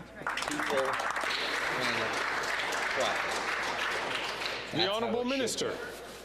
Thank you, Mr. Speaker, and thank you to our colleague for raising the importance of investing in more housing. The good news is that we've just done that this morning. Through this morning with Canada Lands Company, we announced the construction of 28,000 additional new homes in the next 5 years. 20% of them at least will be affordable homes, which is 5 times the amount of affordable homes that we have constructed in the last 30 years. Mr. Speaker, there is more to do, including with non-profit housing providers. We're going to do that. Bravo.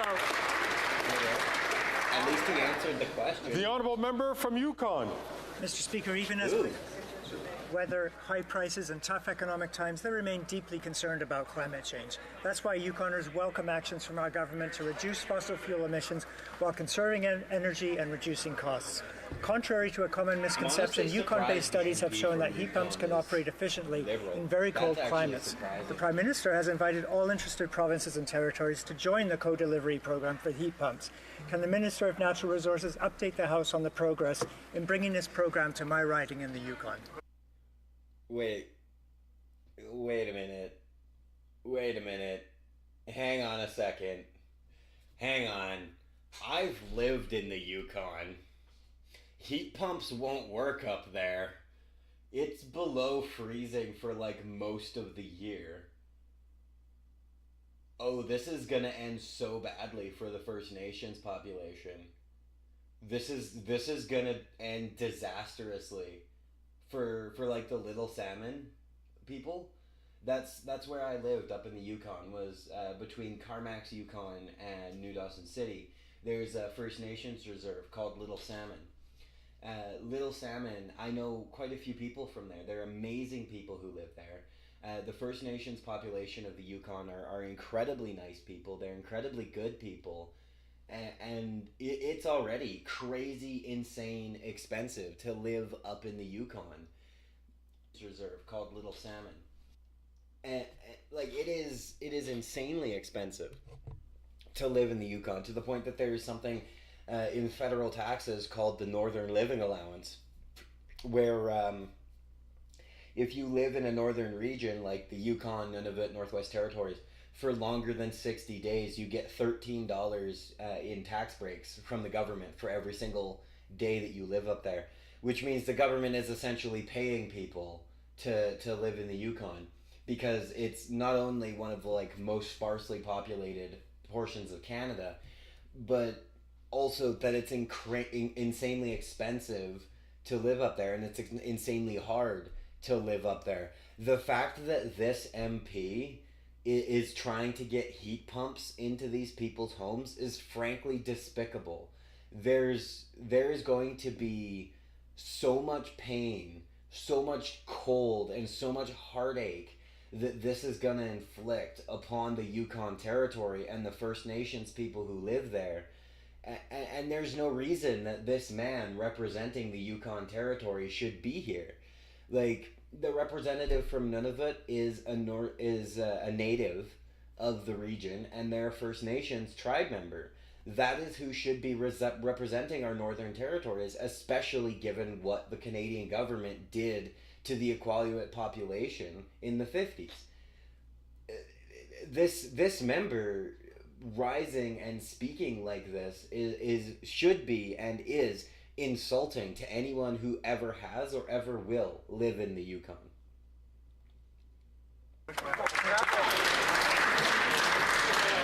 The Honourable Minister of Natural Resources. Thank you, Mr. Speaker. I do want to thank my colleague from Yukon for the question and his tireless advocacy for his constituents. Heat pumps have been well tested and adopted in northern climates for years. That is why we are working to deploy more heat pumps across the territory to reduce ongoing energy bills and to reduce emissions. Heating oil actually serves over 50% of the population in Yukon, making it a pressing issue of affordability and climate. I had a conversation recently with the Premier of Yukon. He is extremely interested in moving forward on a joint delivery, and I expect that we will have good things to say very soon. Bullshit! The Honourable Member for Portneuf, Jacques Cartier. Thank you, Mr. Speaker. Yesterday, we saw the true colours of the Bloc. Once again, they let Quebecers down by voting with the Liberals. And when we say it costs a lot to vote Bloc, we saw the proof once again yesterday, voting against the application of the tax break to all forms of residential heating in Canada for all Canadians. Well, the Bloc voted against it. Incredible. This costly new Bloc Liberal coalition is doing nothing good for Quebec. What concessions did the Prime Minister make to the Bloc to hold on to power for another 2 years? The Honourable Minister of the Environment.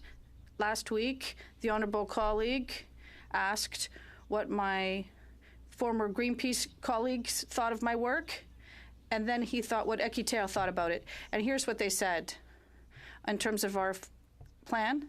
It's the first time that we have such a detailed strategy to attain our targets that we set. David Suzuki said, this plan has the best chance of success of any other previous Canadian plan. Sorry, I had to turn all of my mic gain and stuff down because my natural gas forced air furnace just kicked on to keep my house warm. Greenpeace, for the first time, a climate plan in Canada sees the oil and gas sector significantly reducing its emissions. What is the Conservatives' plan? I don't see it. The honourable member from Foothills. The Prime Minister's Christmas gift to 97% of Canadians. Merry Christmas. You're going to have a carbon tax in your home heating this winter. The Prime Minister literally gave Canadians a lump of coal by voting against a common-sense Conservative motion to take the tax off and keep the heat on. Now, we thought the Liberal NDP's carbon tax coalition was bad, but there's a new addition to the carbon tax naughty list. The Bloc joined the Liberals and voted to keep the carbon tax on home heating this winter. Which gift did the Prime Minister leave under the separatist tree to protect his government for 2 more years?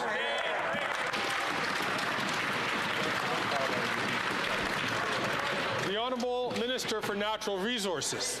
Thank you, Mr. Speaker. As I've said a number of times, it is important to actually have a plan to address critical affordability issues in a long-term way, but also to continue to address the climate crisis. Those are the measures that we have put into place. I have to say again that I do find it the height of hypocrisy that my honourable colleague across the way, who ran on a platform that included putting a price on pollution, gets up in the House today and actually says what he's saying. It is the height of hypocrisy.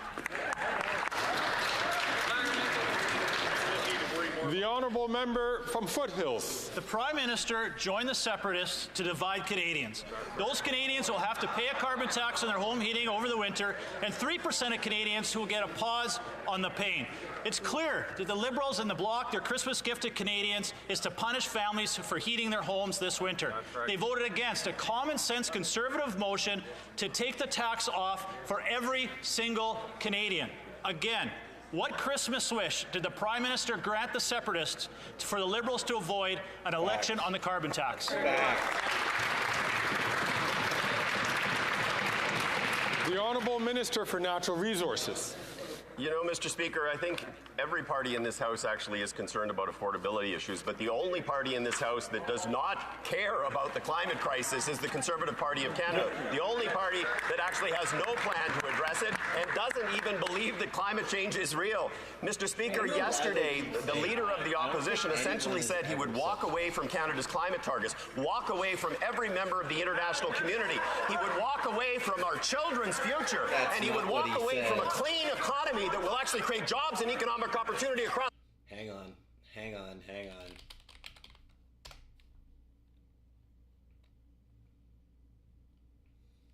No, hang on.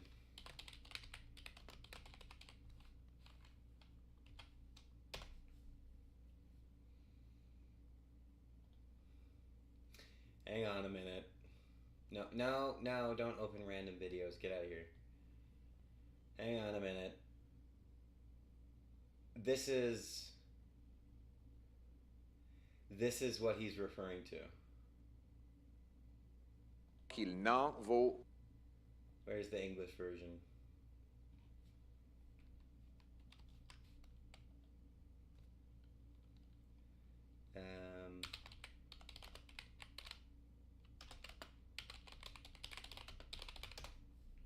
If I can type, oh my god.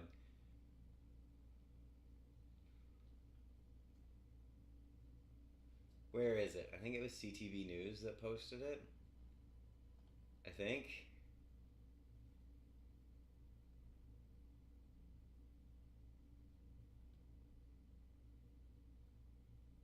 It was just yesterday that it was posted. And it was Pierre speaking literally outside the House of Commons. Hang on, I'm gonna need to find it on my phone. That's where I watched it. Get out of here. YouTube. What's it called?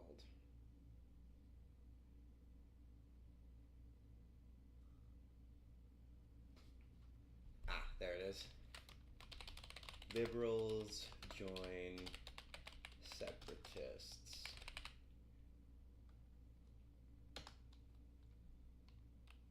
Here it is. So this is what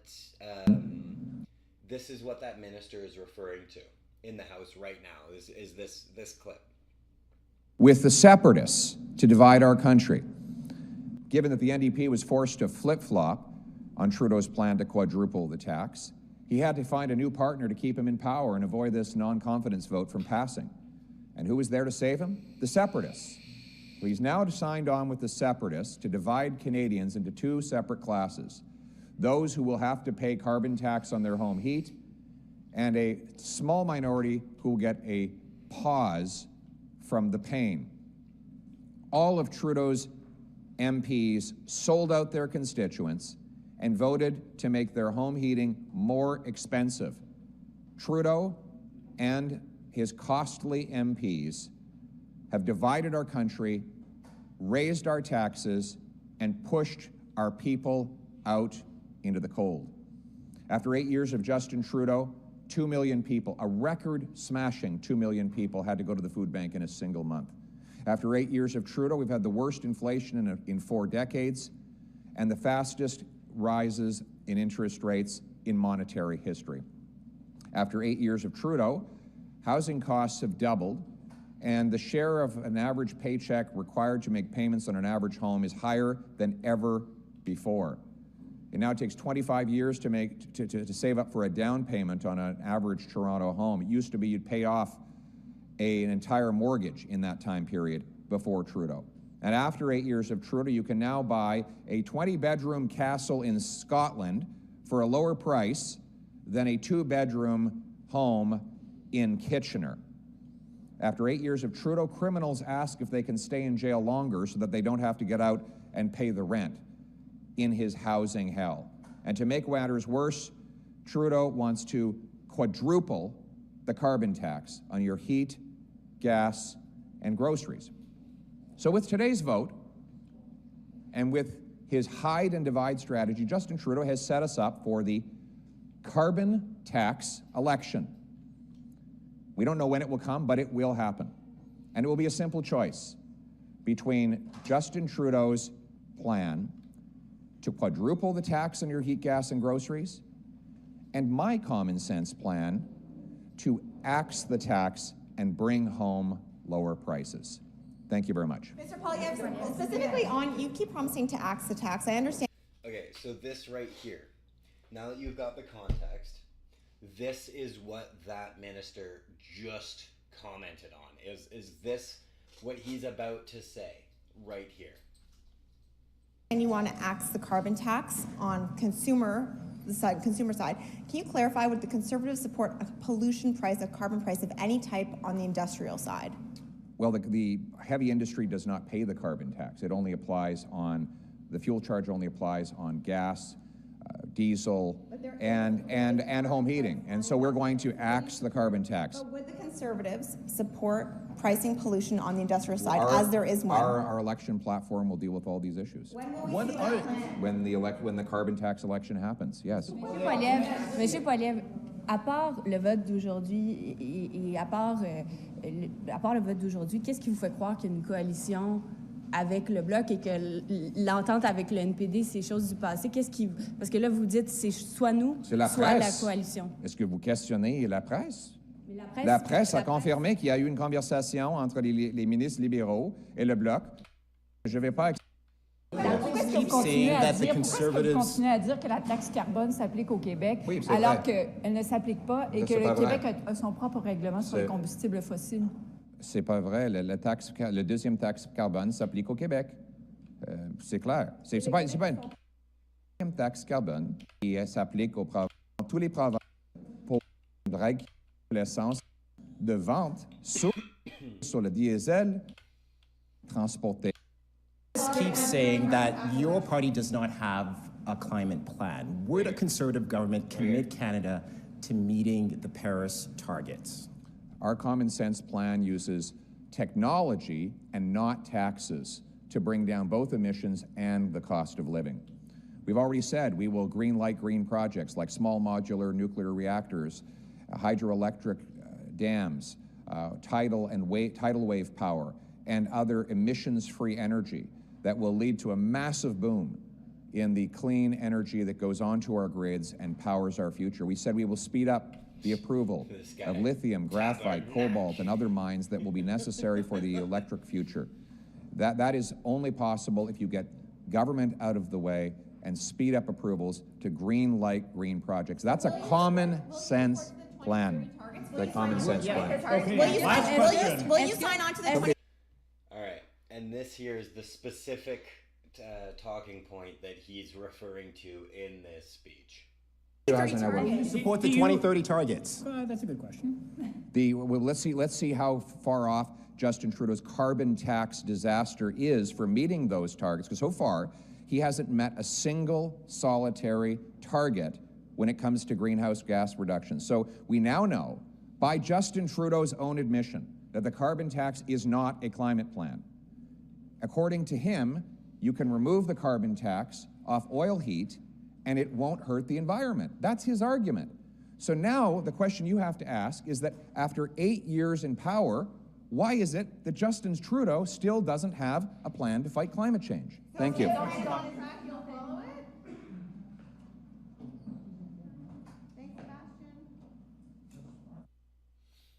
So that's what he's referring to. That's what he's talking to. He's saying that Pierre refused to meet the 2023 or 2030 or whatever targets. That's what he's accusing of right now. It's the country. Shame on him.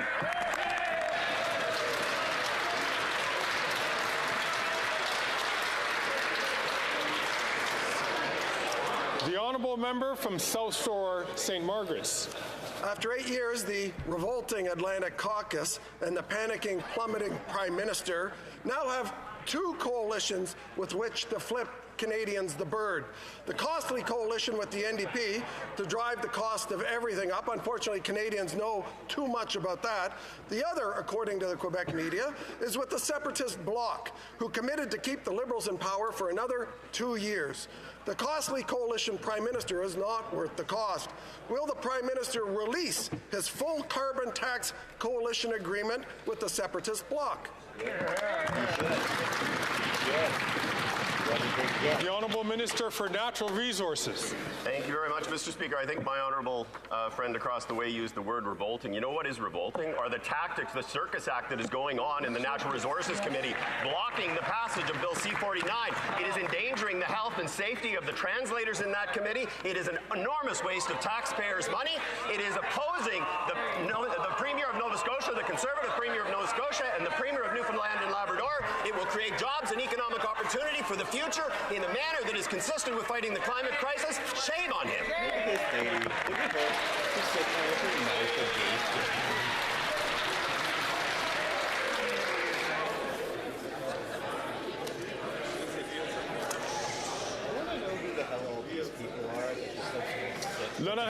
The honourable member for Beauport, Côte-Beaupré, Île d'Orléans, Charlevoix. Mr. Speaker, the situation is very serious in Beauport, Côte-Beaupré. Here, 142 SMEs have announced they will go bankrupt if the federal government does not postpone CEBA repayment without loss of the subsidy. It's the same across the national capital region as well. Nobody cares. When will just leave? While the Liberals are asleep at the switch, the Conservatives are defending oil. Our local small businesses are on the verge of bankruptcy. When will the government finally give them the 1 year deferral they need? The Honourable Minister. Mr. Speaker, I would like to inform my honourable colleague that roughly 9 million companies benefited from CEBA, and that is why we announced an extension of 1 year of the deadline for refund and greater flexibility in terms of financing. And this is in addition to the increase to the CCB and to the $10 a day daycare. This will allow more women to remain in the workplace. Thank you, Mr. Speaker. The Honourable Member for Beauport-Limoilou. Mr. Speaker, there is going to be a wave of small business bankruptcies if the federal government does not defer repayment of the CEBA loans without the loss of the subsidy. According to the Insolvency Professionals Association, last quarter, more companies filed for insolvency than in the last 10 years. In Beauport-Limoilou alone, 154 businesses have declared bankruptcy.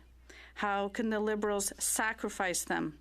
when all they're asking for is a 1-year postponement, not 18 days. Yeah, right? Let's repay a loan in 18 days. The Honourable that makes sense, Deputy right? Prime Minister, Minister of Finance. Mr. Speaker, we are proud to have created this program. Shut up, Chrystia which allowed Freeland. us to Shut provide up. $40 million to small businesses in Canada. Nobody cares during about what you have to the say. serious You challenges they were perpetually facing. pregnant-looking ass. And I'd like Get to outta here. thank our partners for supporting these crucial programs, even though the Conservatives said our pandemic support wasn't good. What's important today is to underscore that small businesses now have until December 31st, 2026 to repay. From Kelowna Lake Country. Mr. Speaker, yesterday the Liberals voted down our common sense Conservative motion to axe the carbon tax on all forms of home heating for all Canadians. Now, the NDP leader said his NDP MPs would be supporting our Conservative motion to keep the heat on. However, not all British Columbia NDP MPs voted to take the carbon tax off. Now, after 8 years of this NDP Liberal government, this Prime Minister is just not worth the cost.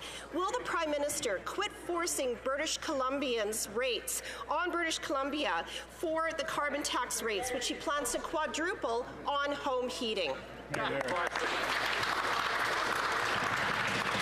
The Honourable Minister of Natural Resources. Thank you, Mr. Speaker. As I have been saying, we have a plan to ensure long-term affordability for particularly vulnerable Canadians. The cost of heating oil is 2 to 4 times that of natural gas, depending on which province you live in. It is accelerated over 75% in 2022.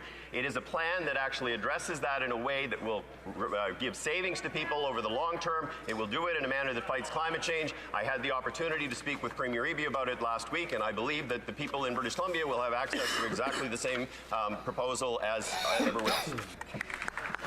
You can't tax the honourable two member from different Lethbridge. regions of the country The Prime Minister differently. paused the pain of his carbon tax That's on not 3% how of Canadian taxes families work. in the areas where his polls were the lowest. The Liberal Rural Affairs Minister said this. She said that if people in other regions wanted to see a pause as well, then they needed to vote Liberal. But the people in Calgary Skyview did vote for a Liberal Member of Parliament, and yesterday he could have voted to keep the heat on and take the tax off, but instead he voted no to the people of Calgary Skyview. So why is this government so hell-bent on quadrupling their carbon tax that the member from Calgary Skyview left his constituents out in the cold? Good. Like I said, The that's Honourable Minister for Natural Resources. Thank you, Mr. Speaker. As I based on what I saw yesterday in the House, this that speech that she just gave is a coordinated attack. Yesterday in question period, every single time a Conservative MP stood up, they basically said that exact same thing. Every single time. And they're doing it again. So I have a feeling that this is a planned attack. have said we are moving forward on a program that will ensure long-term affordability for people who utilize heating oil, do so in a manner that is consistent with addressing climate change.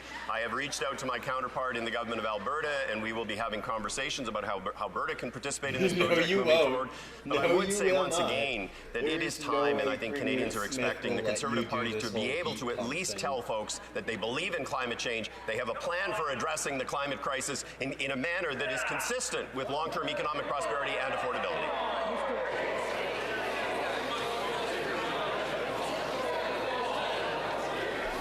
Pierre hasn't stood up today.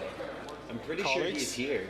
I wasn't able to hear who had said that comment, but every member who is recognized by the floor to be able to speak has the right to do so until that time has expired, and the Speaker will let that person know. The Honourable Member from Lethbridge. So what I heard from the member opposite is that this government is committed to picking winners and losers, and the winners are the 3% that use oil to heat their homes. They won't have to pay a carbon tax for the next 3 years, but the rest of Canada will. When the Minister for Rural Affairs was asked about this, she said, well, They just need to vote more Liberals in place, and then we'll give them our attention, referring to those in other parts of the country, of course. Now, for those that live in the constituency of Edmonton Centre, they did elect a Liberal member of Parliament, and yet they were not showing that favoritism. They were not showing the benefit of having the carbon tax removed. And so my question is simple. Why is this government so hell-bent that the people of Edmonton Centre still have to pay the carbon tax on their home? Yeah. Call his ass up. Call him. Do it. And again, I'm going to obviously offer the minister an opportunity to respond, but I'll ask all members that I'm quite aware of the time that members have to pose and to respond to their questions. I politely declined their reminders as to how to do that. The Honourable Minister for Health. Well, thank you, Mr. Speaker. Of course, the members opposite know that more than 8 out of 10 Canadians get more back. This guy. Okay, oh my God, this guy.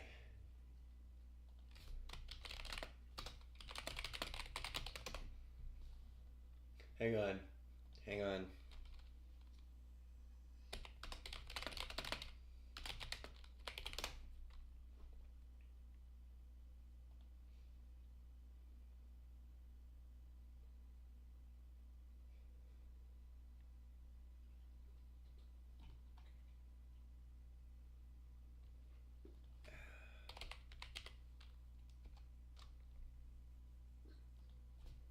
a minute. I'm finding an image.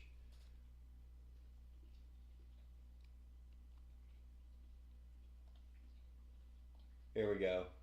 Here we go. Hang on. I got it. Hang on.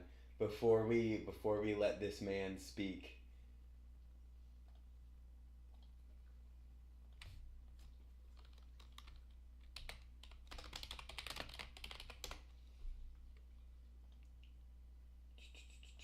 There it is.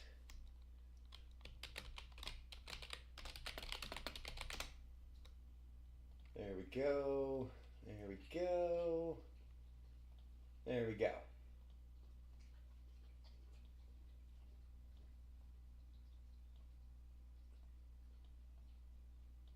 we go. All right, let's continue.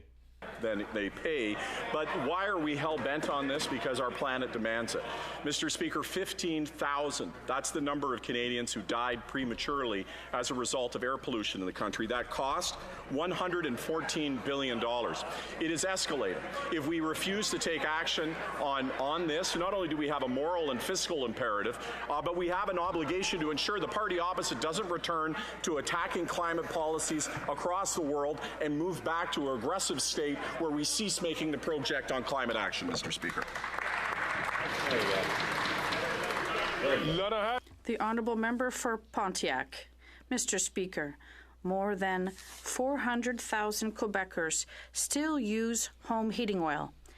Mr. Speaker, Quebecers are ready for the green transition, but not everyone has the means to replace their heater. And that is why programs like the Canada's Green Homes program and the affordable oil subsidy for heat pumps are very important. Can the Minister of the Environment tell us how these programs are used and how these programs can be enhanced in Quebec? The Honourable Minister of the Environment and Climate Change. Mr. Speaker, I'd like to thank my honourable colleague for her question. We know... Okay, hang on. We need an image for this guy.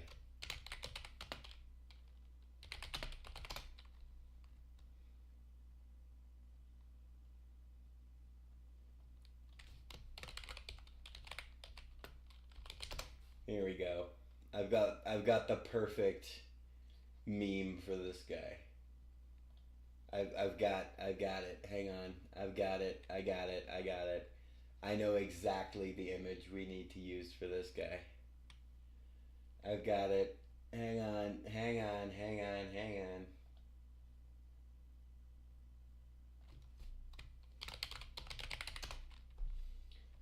I know exactly what image we gotta use for him.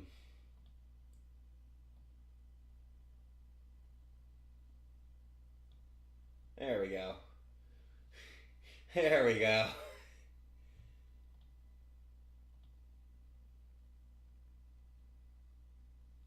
program and the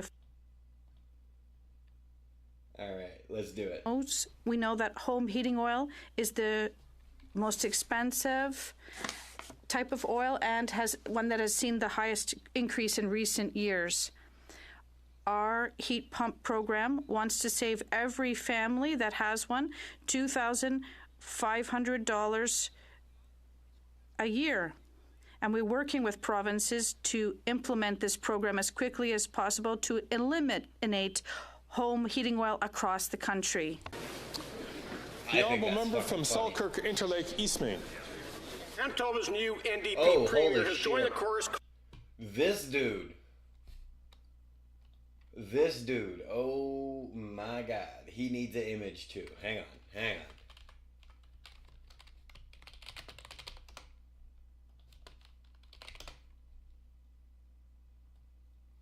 Crap. What's a good one for him? I got it.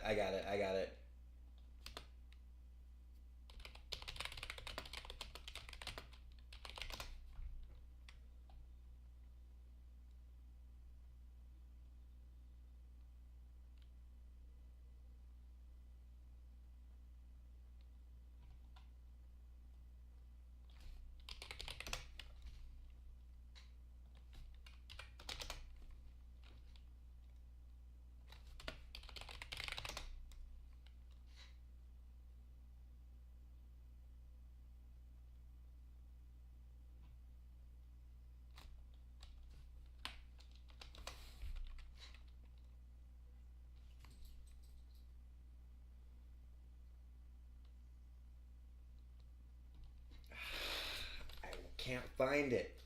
No. It's okay. We'll just resume. I can't find one for him. Calling on these liberals to pause the carbon tax after 8 long years. So everyone. For the record, I wanted to make his face. Not this.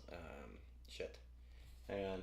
I wanted to make his face this guy. I wanted to make his face this guy because he's got a big ass chin. Knows that this Prime Minister is just not worth the cost, and his Liberal MPs in Winnipeg are failing Manitobans.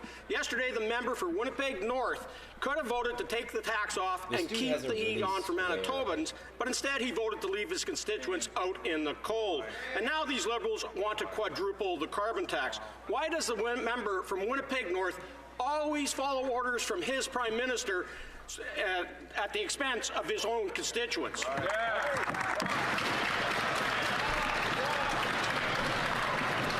The Honourable Minister for Natural Resources. Thank you, Mr. Speaker. As I've said a number of times, this is a policy that is about addressing affordability for folks who actually are suffering from the fact that heating oil is a much more expensive way to heat your home. We do this in a manner that actually will enable us to continue the fight against climate change and help folks in the long term with affordability concerns. I would tell you that we have had discussions with the Government of Manitoba. I look forward to being able to move forward on a joint basis with the Government of Manitoba, and I'm pleased to see the Government in Manitoba actually recognize the existence of climate change, something that the Honourable Opposition does not do. The Honourable Member from Provencher. After 8 years, we now have the socialists, the separatists, and this Prime Minister who's just not worth the cost. Ooh. Hang on. Hang on.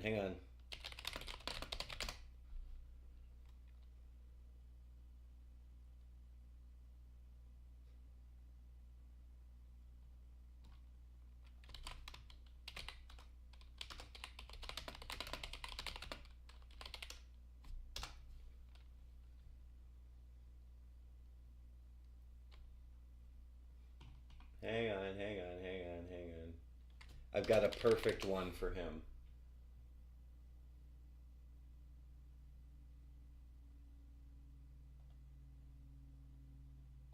I have the perfect image for this conservative senator, or this conservative MP.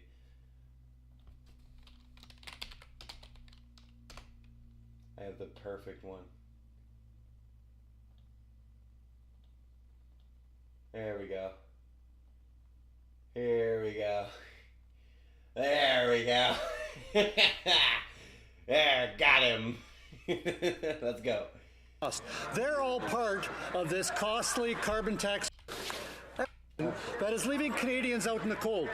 The Rural Affairs Minister recently told Manitobans that if they wanted a tax break, they had to elect more Liberals. Well, guess what? The folks in St. Boniface, St. Vital did elect a Liberal, and they're still paying the carbon tax. Yesterday, he had a chance to vote to keep the tax off and the heat on for his constituents. Why did that member choose to leave the members of St. Boniface, St. Vital in the cold?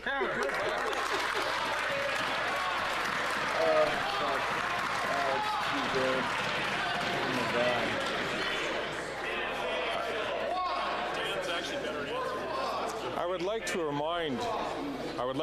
remind all members in their preparation of questions that the questions should be directed towards the government or the parliamentary secretaries, anything that is, or to committee chairs, for the purposes of related to the business of the government or of the House. That a question to a member is not one that is normally recognized. I think I saw a minister standing up on this issue, but if there is no minister standing up, the minister is standing up. If the minister wishes to answer this question, the minister certainly can. The Minister for Environment and Climate Change. We're talking to Mr. Speaker, so I was sitting. I'm a Liberal and a proud socialist, Mr. Speaker, but this reminds me of a certain quote from Prime Minister Harper, who talked about the fight against climate change as a socialist plot. That's what the Conservative Party, and here it is, you have it again, Mr. Speaker. They do not believe that climate change is an issue. They do not believe we should do anything about it. They oppose electrification of transportation. They oppose deals like Volkswagen, Stellantis, and Nordvolt. They oppose wind development off the shores of Newfoundland and Nova Scotia, Mr. Speaker. They have no plan to fight climate change. They have no plan for the economy. They have no plan for the future of Canada. Bravo! I've got an image for Greg now.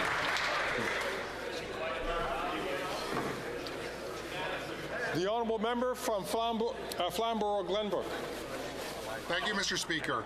The leader of the NDP said his caucus would be voting against the divisive decision by the Prime Minister to pause the payment of the carbon tax for just 3% of Canadians while doing nothing for the rest. However, in yesterday's vote, the member from Hamilton Centre didn't even bother to vote. If the NDP member from Hamilton Centre won't do his job, Conservatives will. Will the Prime Minister quit forcing Ontarians to pay a quadrupled carbon tax on their home heating? I got moved for that guy too. The Honourable Prime Minister. We ask the Prime Minister.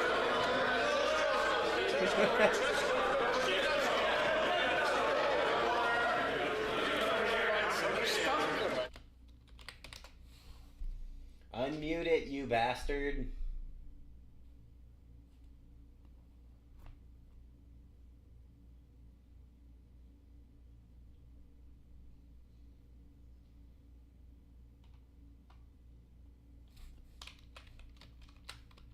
So I would like to just point out that question, although the preamble dealt with a member who is not of the government, the final part of the question, and that sort of hybrid question, was directed towards the Prime Minister. So the honourable Minister. Thank you, Mr. Speaker. We need to get a Chrystia Freeland picture in here. Hang on. We need to get a Chrystia Freeland head. We gotta.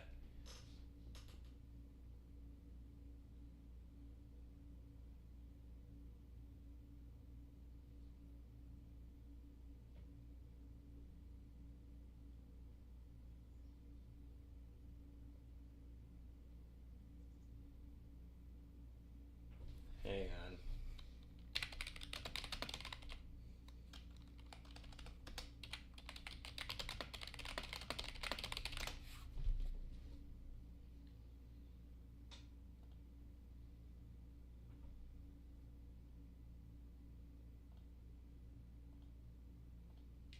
We got to get a picture for Chrystia Freeland.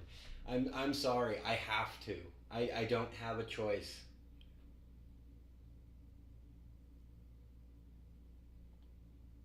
Come on.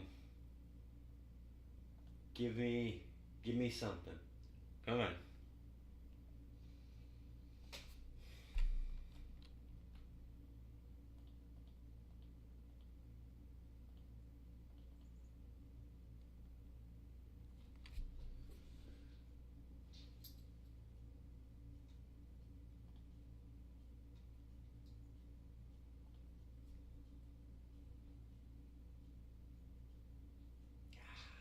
No.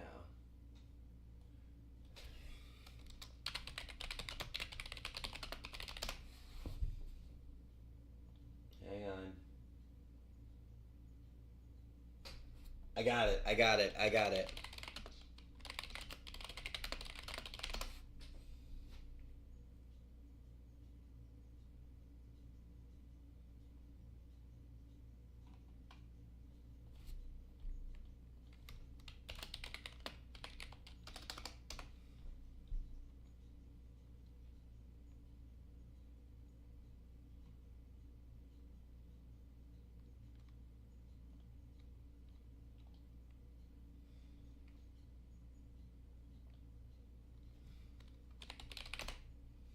I got it. I got it.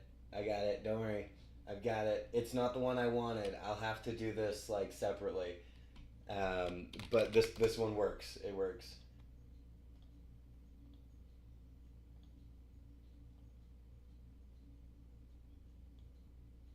There we go. Mr. Speaker, if that member opposite is so concerned about helping Ontarians, then he should be asking the Premier of Ontario to join the program to provide free heat pumps to the hundreds of thousands of Ontarians who would qualify. As he knows, and as every member in this House full well knows, this is a program that applies across the country to transition folks away from home heating oil so that they don't have dirty, more expensive ways to heat their home. We can do this for cheaper, and we can help Canadians both with affordability and the existential threat of fighting climate change, something that Conservatives continue to deny. Thank you, Mr. Speaker. The honourable member from West Vancouver, Sea to Sky, Sunshine Coast, Sea to Sky Country. Mr. Speaker, 85,000 British Columbians still rely on oil to heat their homes, an extremely polluting fuel that is up to 4 times as expensive as natural gas. Recently, the Government of Canada announced a new affordability package that will help Canadians ditch expensive and polluting oil furnaces for heat pumps that will save them money on their home heating bills and fight climate change. Recently, BC's Premier David Eby was seen at the Premier's meeting proudly donning an I Love Heat Pump shirt. Can the Minister of Energy and Natural Resources provide an update to this House on the progress being made to bring this important affordability measure for British Columbians? The Honourable Minister for Natural Resources. Thank you, Mr. Speaker. I do want to acknowledge the question from my colleague and my neighbour, and recognize his ongoing advocacy for the people and the environment of West Vancouver, Sunshine Coast, Sea to Sky Country. Canada works best when Canadians work together. We are reaching out proactively to every province and territory to discuss participation in this important program to address affordability issues in a manner consistent with fighting climate change. We have had very good discussions with Premier Eby and Minister Osborne, and I expect we will have good things to say for the people of British Columbia in the very near term. The honourable member from Winnipeg Centre. Thank you, Mr. Speaker. Winnipeg's Christmas Cheer Board is anticipating record demand for their hampers due to the cost of living crisis. 19,000 requests so far this year. And while big corporations are jacking up food prices, the Liberals throw up their hands, and the Conservative leader, the corporate champion from Carleton, stays silent. The Christmas Cheer Board doesn't know if they can meet this demand for help. Will the government support the NDP's bill to lower food costs and give Winnipeg families the help they need? Thank you, Mr. Speaker. The only way to lower food costs is to lower the cost to get the food into the store. I'd like to remind all members that referring to a particular member using a mock title is not considered to be parliamentary. I see the Minister standing up to answer this question. The Honourable Minister. Thank you, Mr. Speaker, and I appreciate the question from my colleague. We know right now that many Canadians are having a hard time putting food on the table. And that's exactly why we continue to do the hard work on this side of the House to support Canadian families and organizations doing that work, whether that's from the Community Services Recovery Fund or whether that's the work that we're doing to develop the national school food policy amongst our partners. We are here to support Canadian families, Mr. Speaker. Thank you.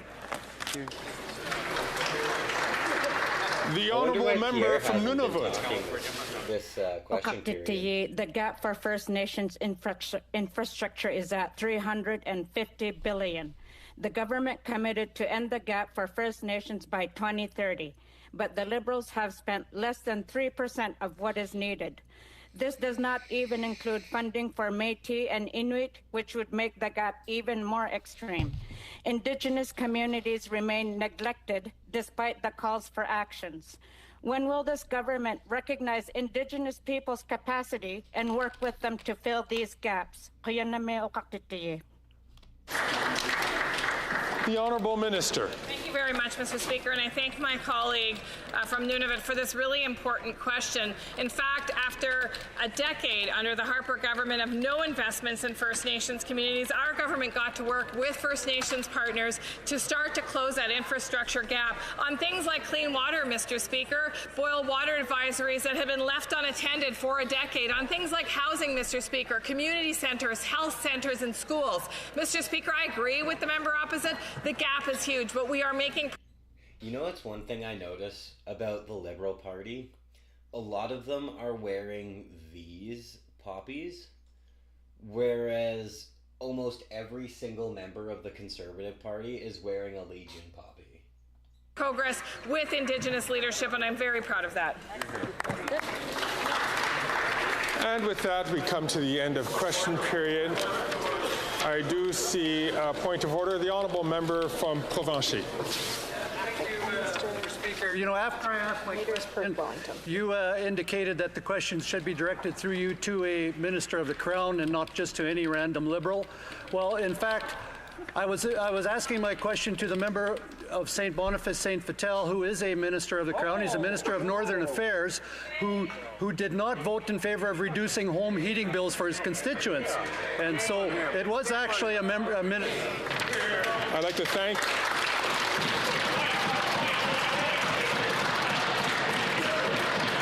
I would like to thank the member from Provencher for pointing that out. And as Speaker, I'd like to apologize to the member for making that declaration. I did not make the connection between the member's name as well as the role that he played in government. So my apologies to the honourable member from Provencher. The honourable member from Perth Wellington. Thank you, Mr. Speaker. As you would know, Standing Order 17A provides that all members must rise in their own places to be recognized by the Speaker. Today, during question period, a Liberal member of Parliament flagrantly violated that rule and yet was recognized. So I'd like to know why the Liberal member for Pontiac was recognized when they were not in their seat.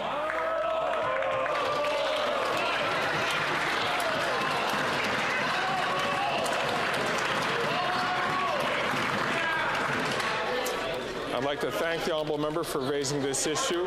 I will take a look at that and get back to the House if necessary. Thanks to the member for Perth Wellington. The honourable member for Portneuf-Jacques-Cartier. Thank you, Mr. Speaker. During question period just now, the Environment Minister misled this House. And I would like to seek the unanimous consent of the House to table news articles that say that Équiterre is suing the minister. I would like to hear the rest, but I have heard many signals that there is not unanimous consent for that motion. I thank the member for Portneuf-Jacques-Cartier. Now the member on rising on a point of order, the member from Elmwood-Transcona. Thank you, Mr. Speaker. Following the question from the member for Winnipeg Centre, you commented on the use of mock titles, and I would remind you, Mr. Speaker, that NDP Liberal Government or Liberal NDP Coalition is also a mock title. If you need evidence, we now have the same members coining a term, liberal separatist coalition. They didn't call it a coalition when they voted with the Liberals on M79. They're raising the question of confidence.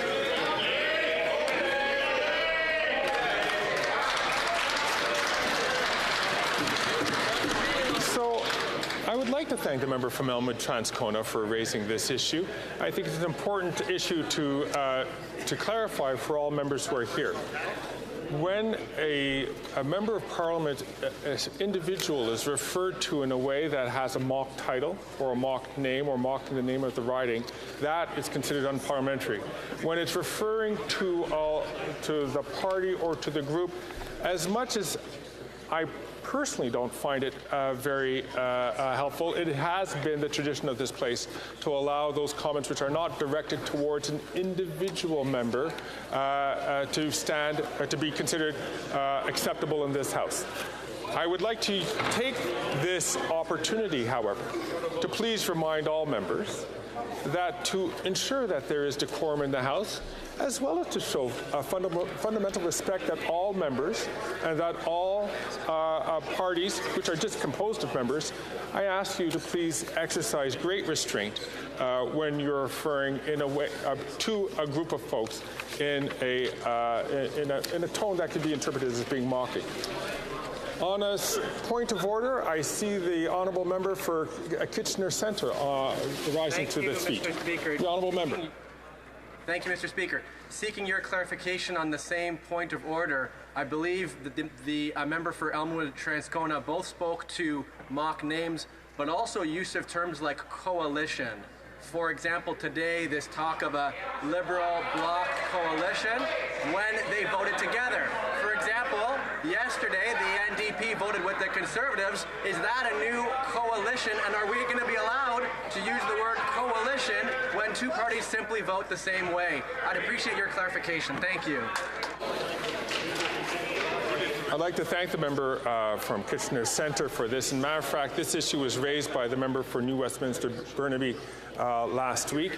The chair is currently considering this matter, and I will be coming back to members in the days to follow.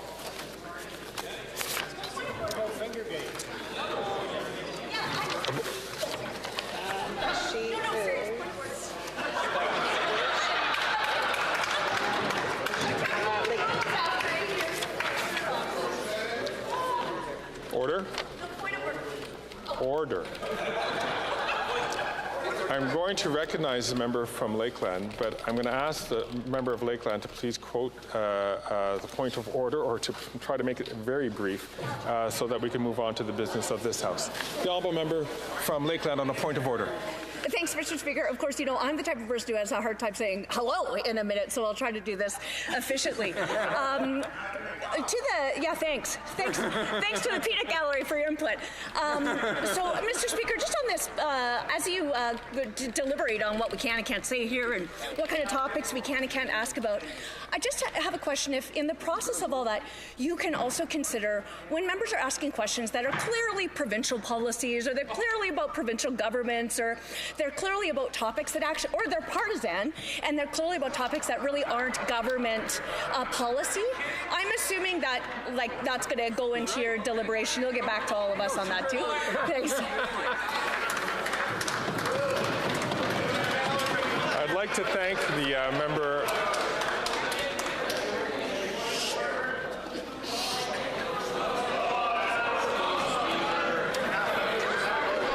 May the honourable member from Timmins Staines Bay please take a seat. I will recognize him in due order.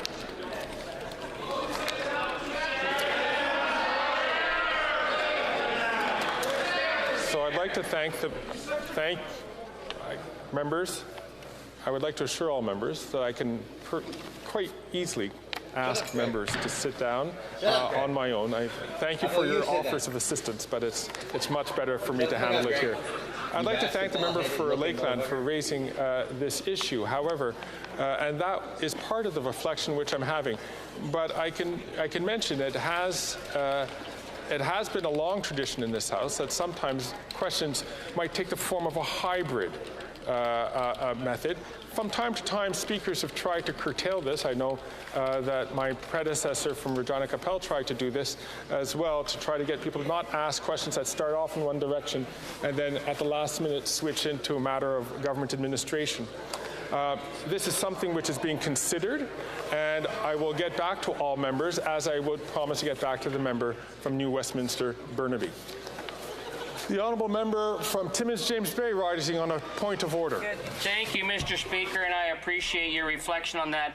In question period, I think if you'll check the Hansard, the Minister for Environment claimed that he was a Liberal and a Socialist. I'd like to ask him to withdraw those comments. They're deeply offensive.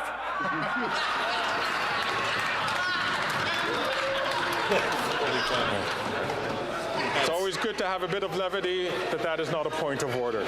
It being 3:30, pursuant to order made on Monday, November 6, 2023, the House will now proceed to the taking of the deferred recorded divisions on the motion at report stage of Bill C-34. All right. That's it. Question period is done.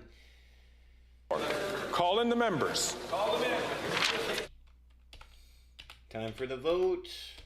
What are we voting on this time? Call in the members. Mr. Small. Mr. Bazan. Mr. Berthold. Ms. Finley. Mr. Chong. Mr. Abultaif. Mrs. The table will now. Madame Mendez.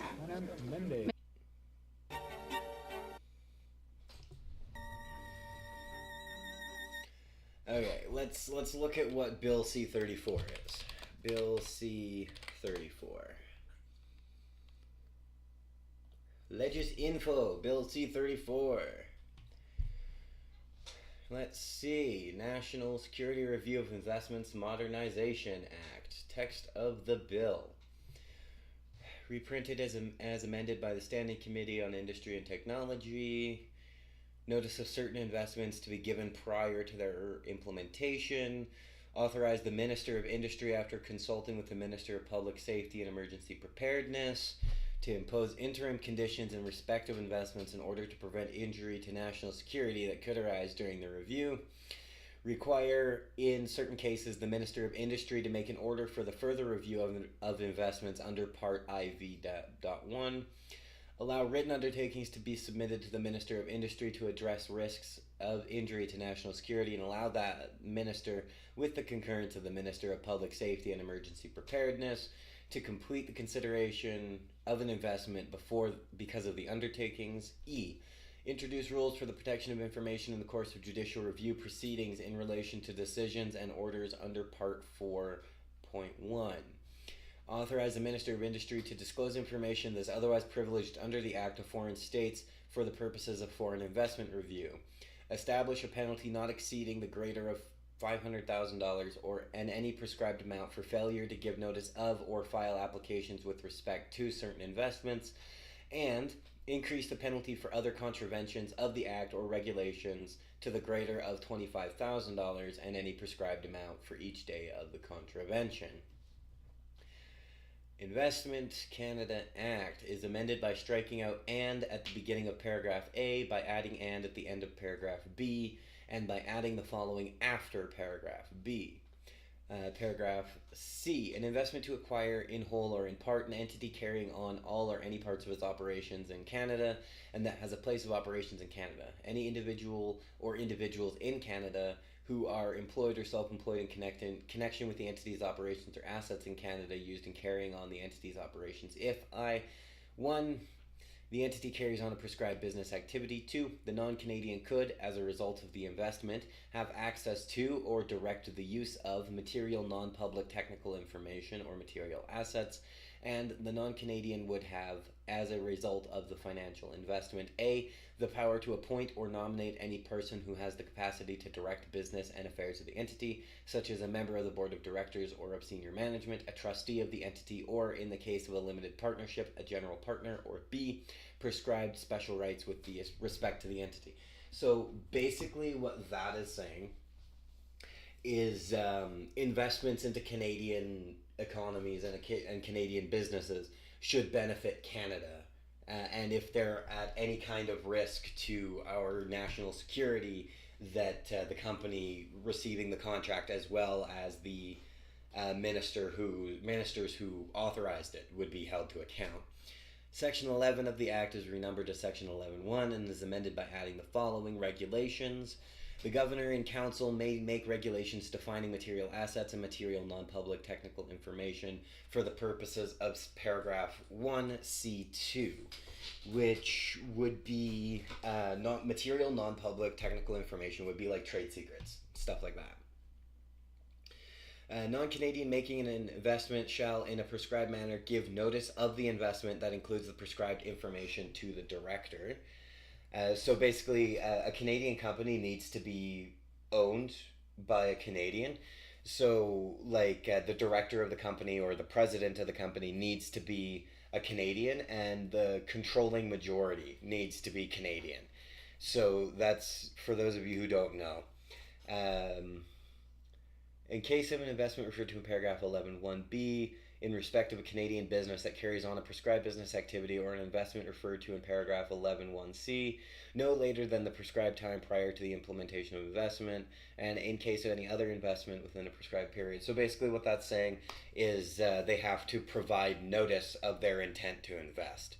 And then I'm assuming the director of the Canadian company will be required to make that information available to the government, I would assume.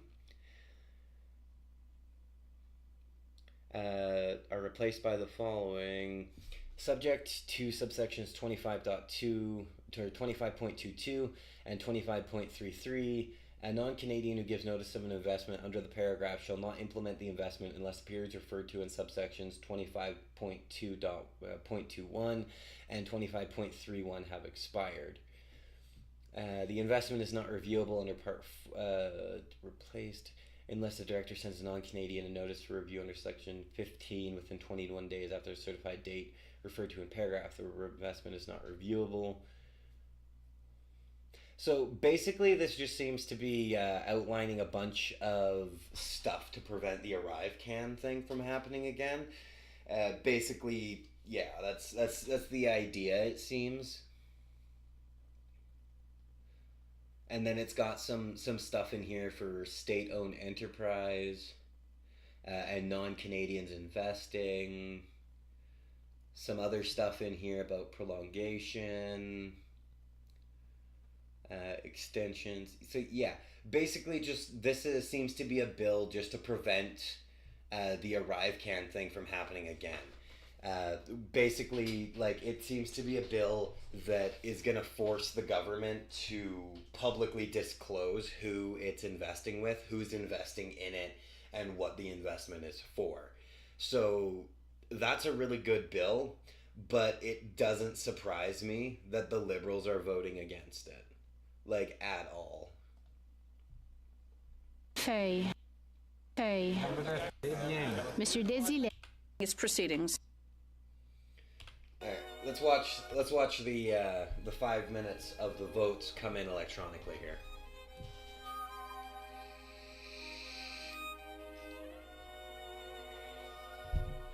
All the libs voting no because they want to keep embezzling money out of the country. The Bloc right alongside them, to be expected, because the Bloc doesn't care. Whatever they're getting from the libs is why they're voting this way.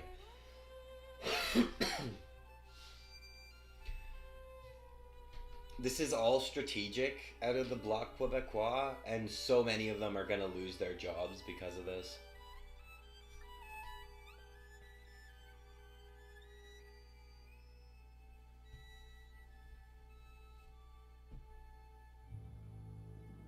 So far, literally only seeing nays out of the Bloc and the libs.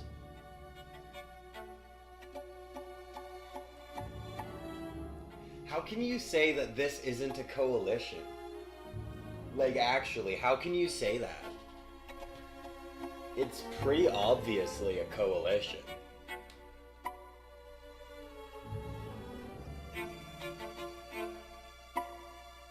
NDP voting yay. The Bloc and the Conservatives saying no. Or the Bloc and the Libs saying no.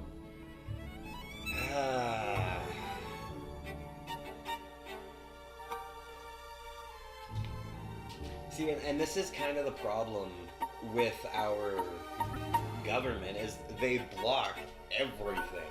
This is a good bill that forces the government to stay accountable with its, what's it called, investing. And they're blocking it. It's abhorrent, honestly.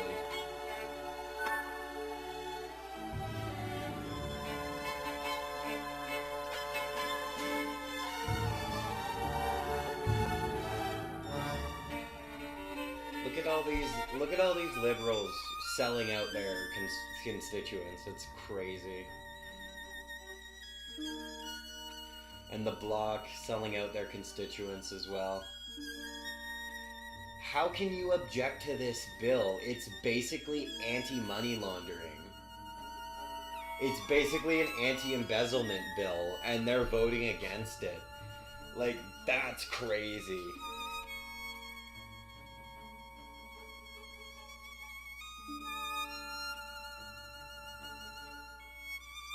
Good on you, Garnet. Good on you. Garnet's my MP.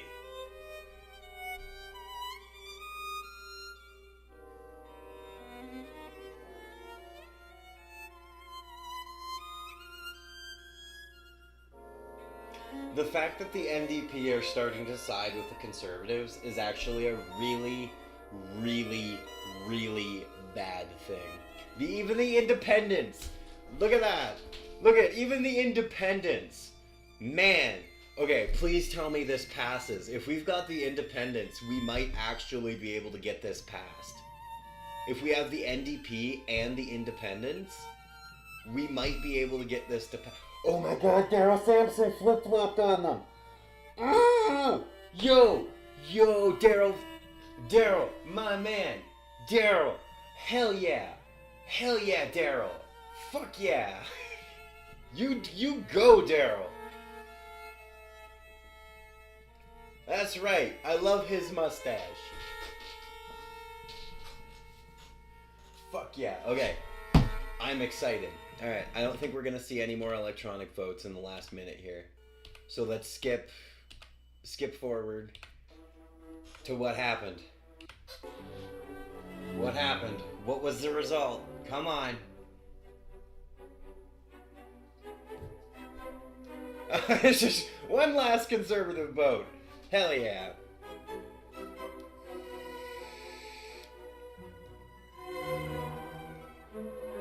Come on. Come on, table. Tally the results, table. Come on.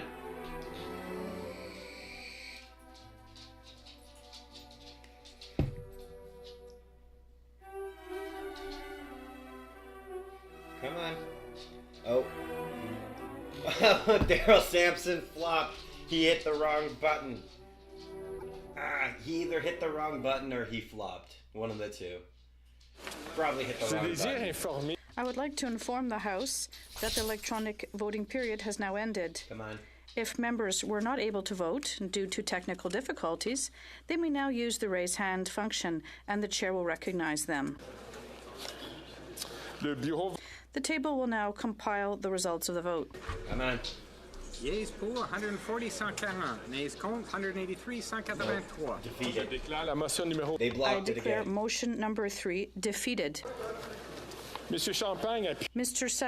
Champagne, seconded by Ms. Leboutillier, moves that Bill C-34, an act to amend the Investment Canada Act, as amended, be concurred in at report stage with further amendments. If a member participating in person wishes the motion be carried or carried on division, or if a member of a recognized party participating in person wishes to request a recorded division, I would invite them to rise and indicate it to the chair. The Honourable Parliamentary Secretary. Request a recorded vote, please. The 10-minute period for members voting electronically has started, and the House will now proceed to the vote for members participating in person. All those in favor of the motion will please rise. Ms. Gould. Monsieur Champagne. Monsieur Champagne. Ms. Bennett. Ms. Bennett. Ms. Chager. Ms. Chager. Mr. Casey. Mr. Casey. Monsieur Axelrod. Mr. Vancouverden.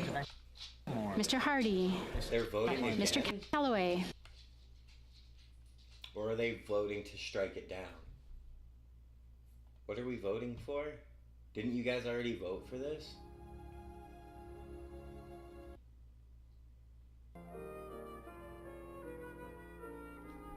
Wait, what? So now everyone's voting yes on it? Or is it a different amendment that they're voting on? I think they might be voting on a different amendment, and that's why. So the Conservatives are voting yes because they still want the amendment to happen, but obviously what they wanted is not coming through clearly. All right, skip to the end. This one's not going to be defeated clearly. Pretty obvious.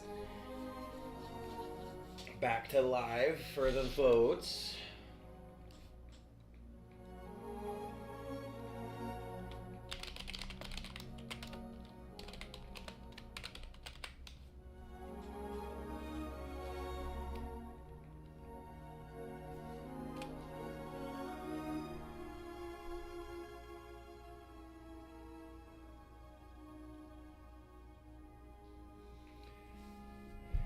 All right.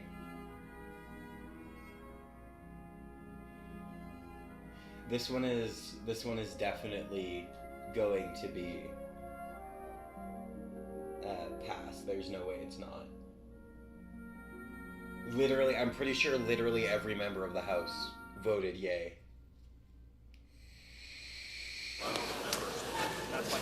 Je désire informer la Chambre que la période.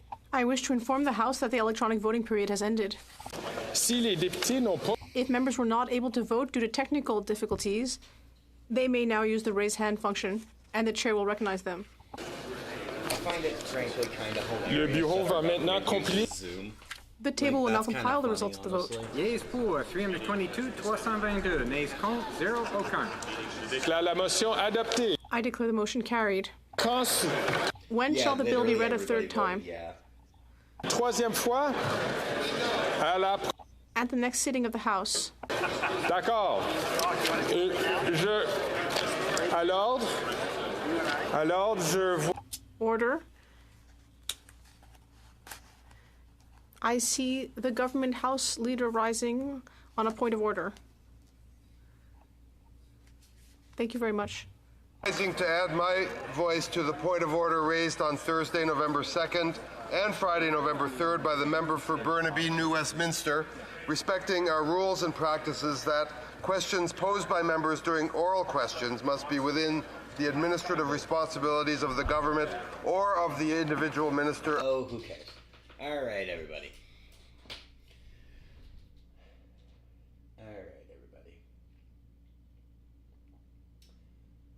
We are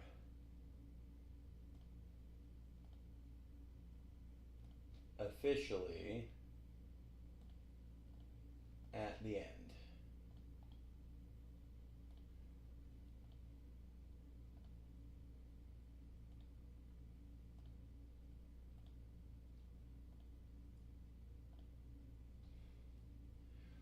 So, what does this all mean for the Canadian people? I will tell you what this means for the Canadian people. What this means for the Canadian people is sadly that we are going to have to go through yet another 2 years of the Liberal government, which it's not the end of the world. I will be honest. It's not.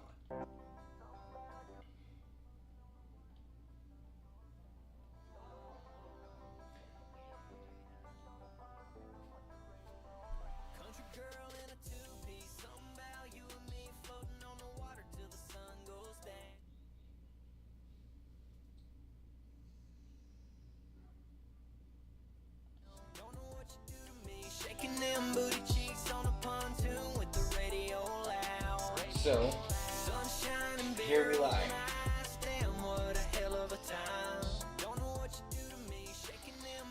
This is where we are. This is where our government is. Where we don't even have the ability to actually properly vote on our government. Like, they just blocked a bill that forces them to be more transparent about what it is they're doing in terms of investments. That's...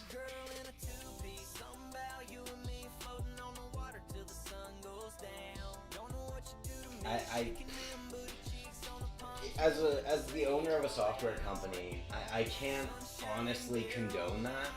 Like, I spend a lot of my time discussing business, discussing money, discussing technology, and how this works with our modern society. And this isn't it. Like, I'm sorry, we need more transparency in the government. We need more transparency in how it is that they're making these investments and what they're doing with the taxpayers' dollars. We need more transparency, clearly, given just the scandal behind ArriveCam. Like, we need more transparency in what the government is doing with the taxpayers' money. And it's really unfortunate.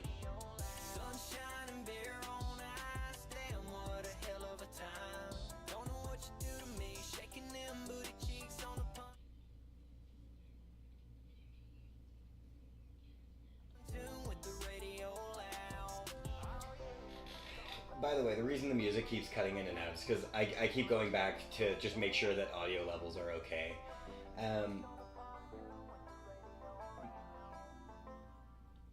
But like, I can't fathom why they would block that bill unless they're actually doing some form of embezzlement.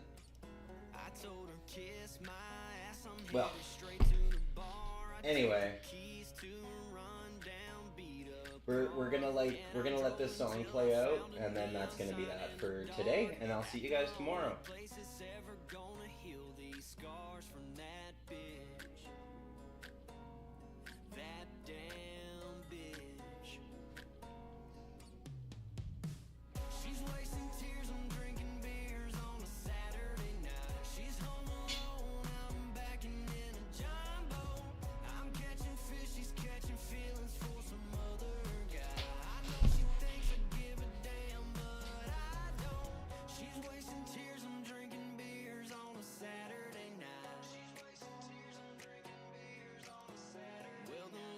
Took control of me and now I don't care. I'd rather be out on the lake, ripping lips with a beer in my hand.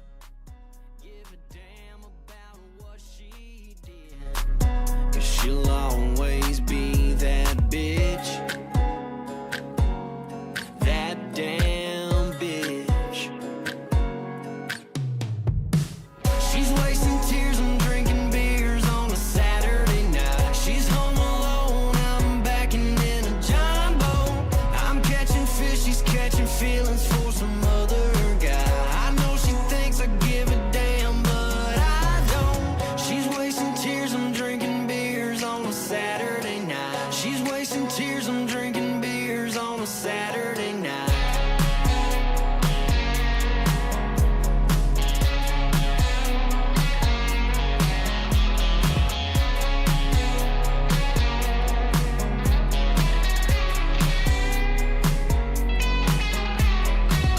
She's wasting tears, I'm drinking beers on a Saturday night. She's home alone, I'm backing in a jumbo.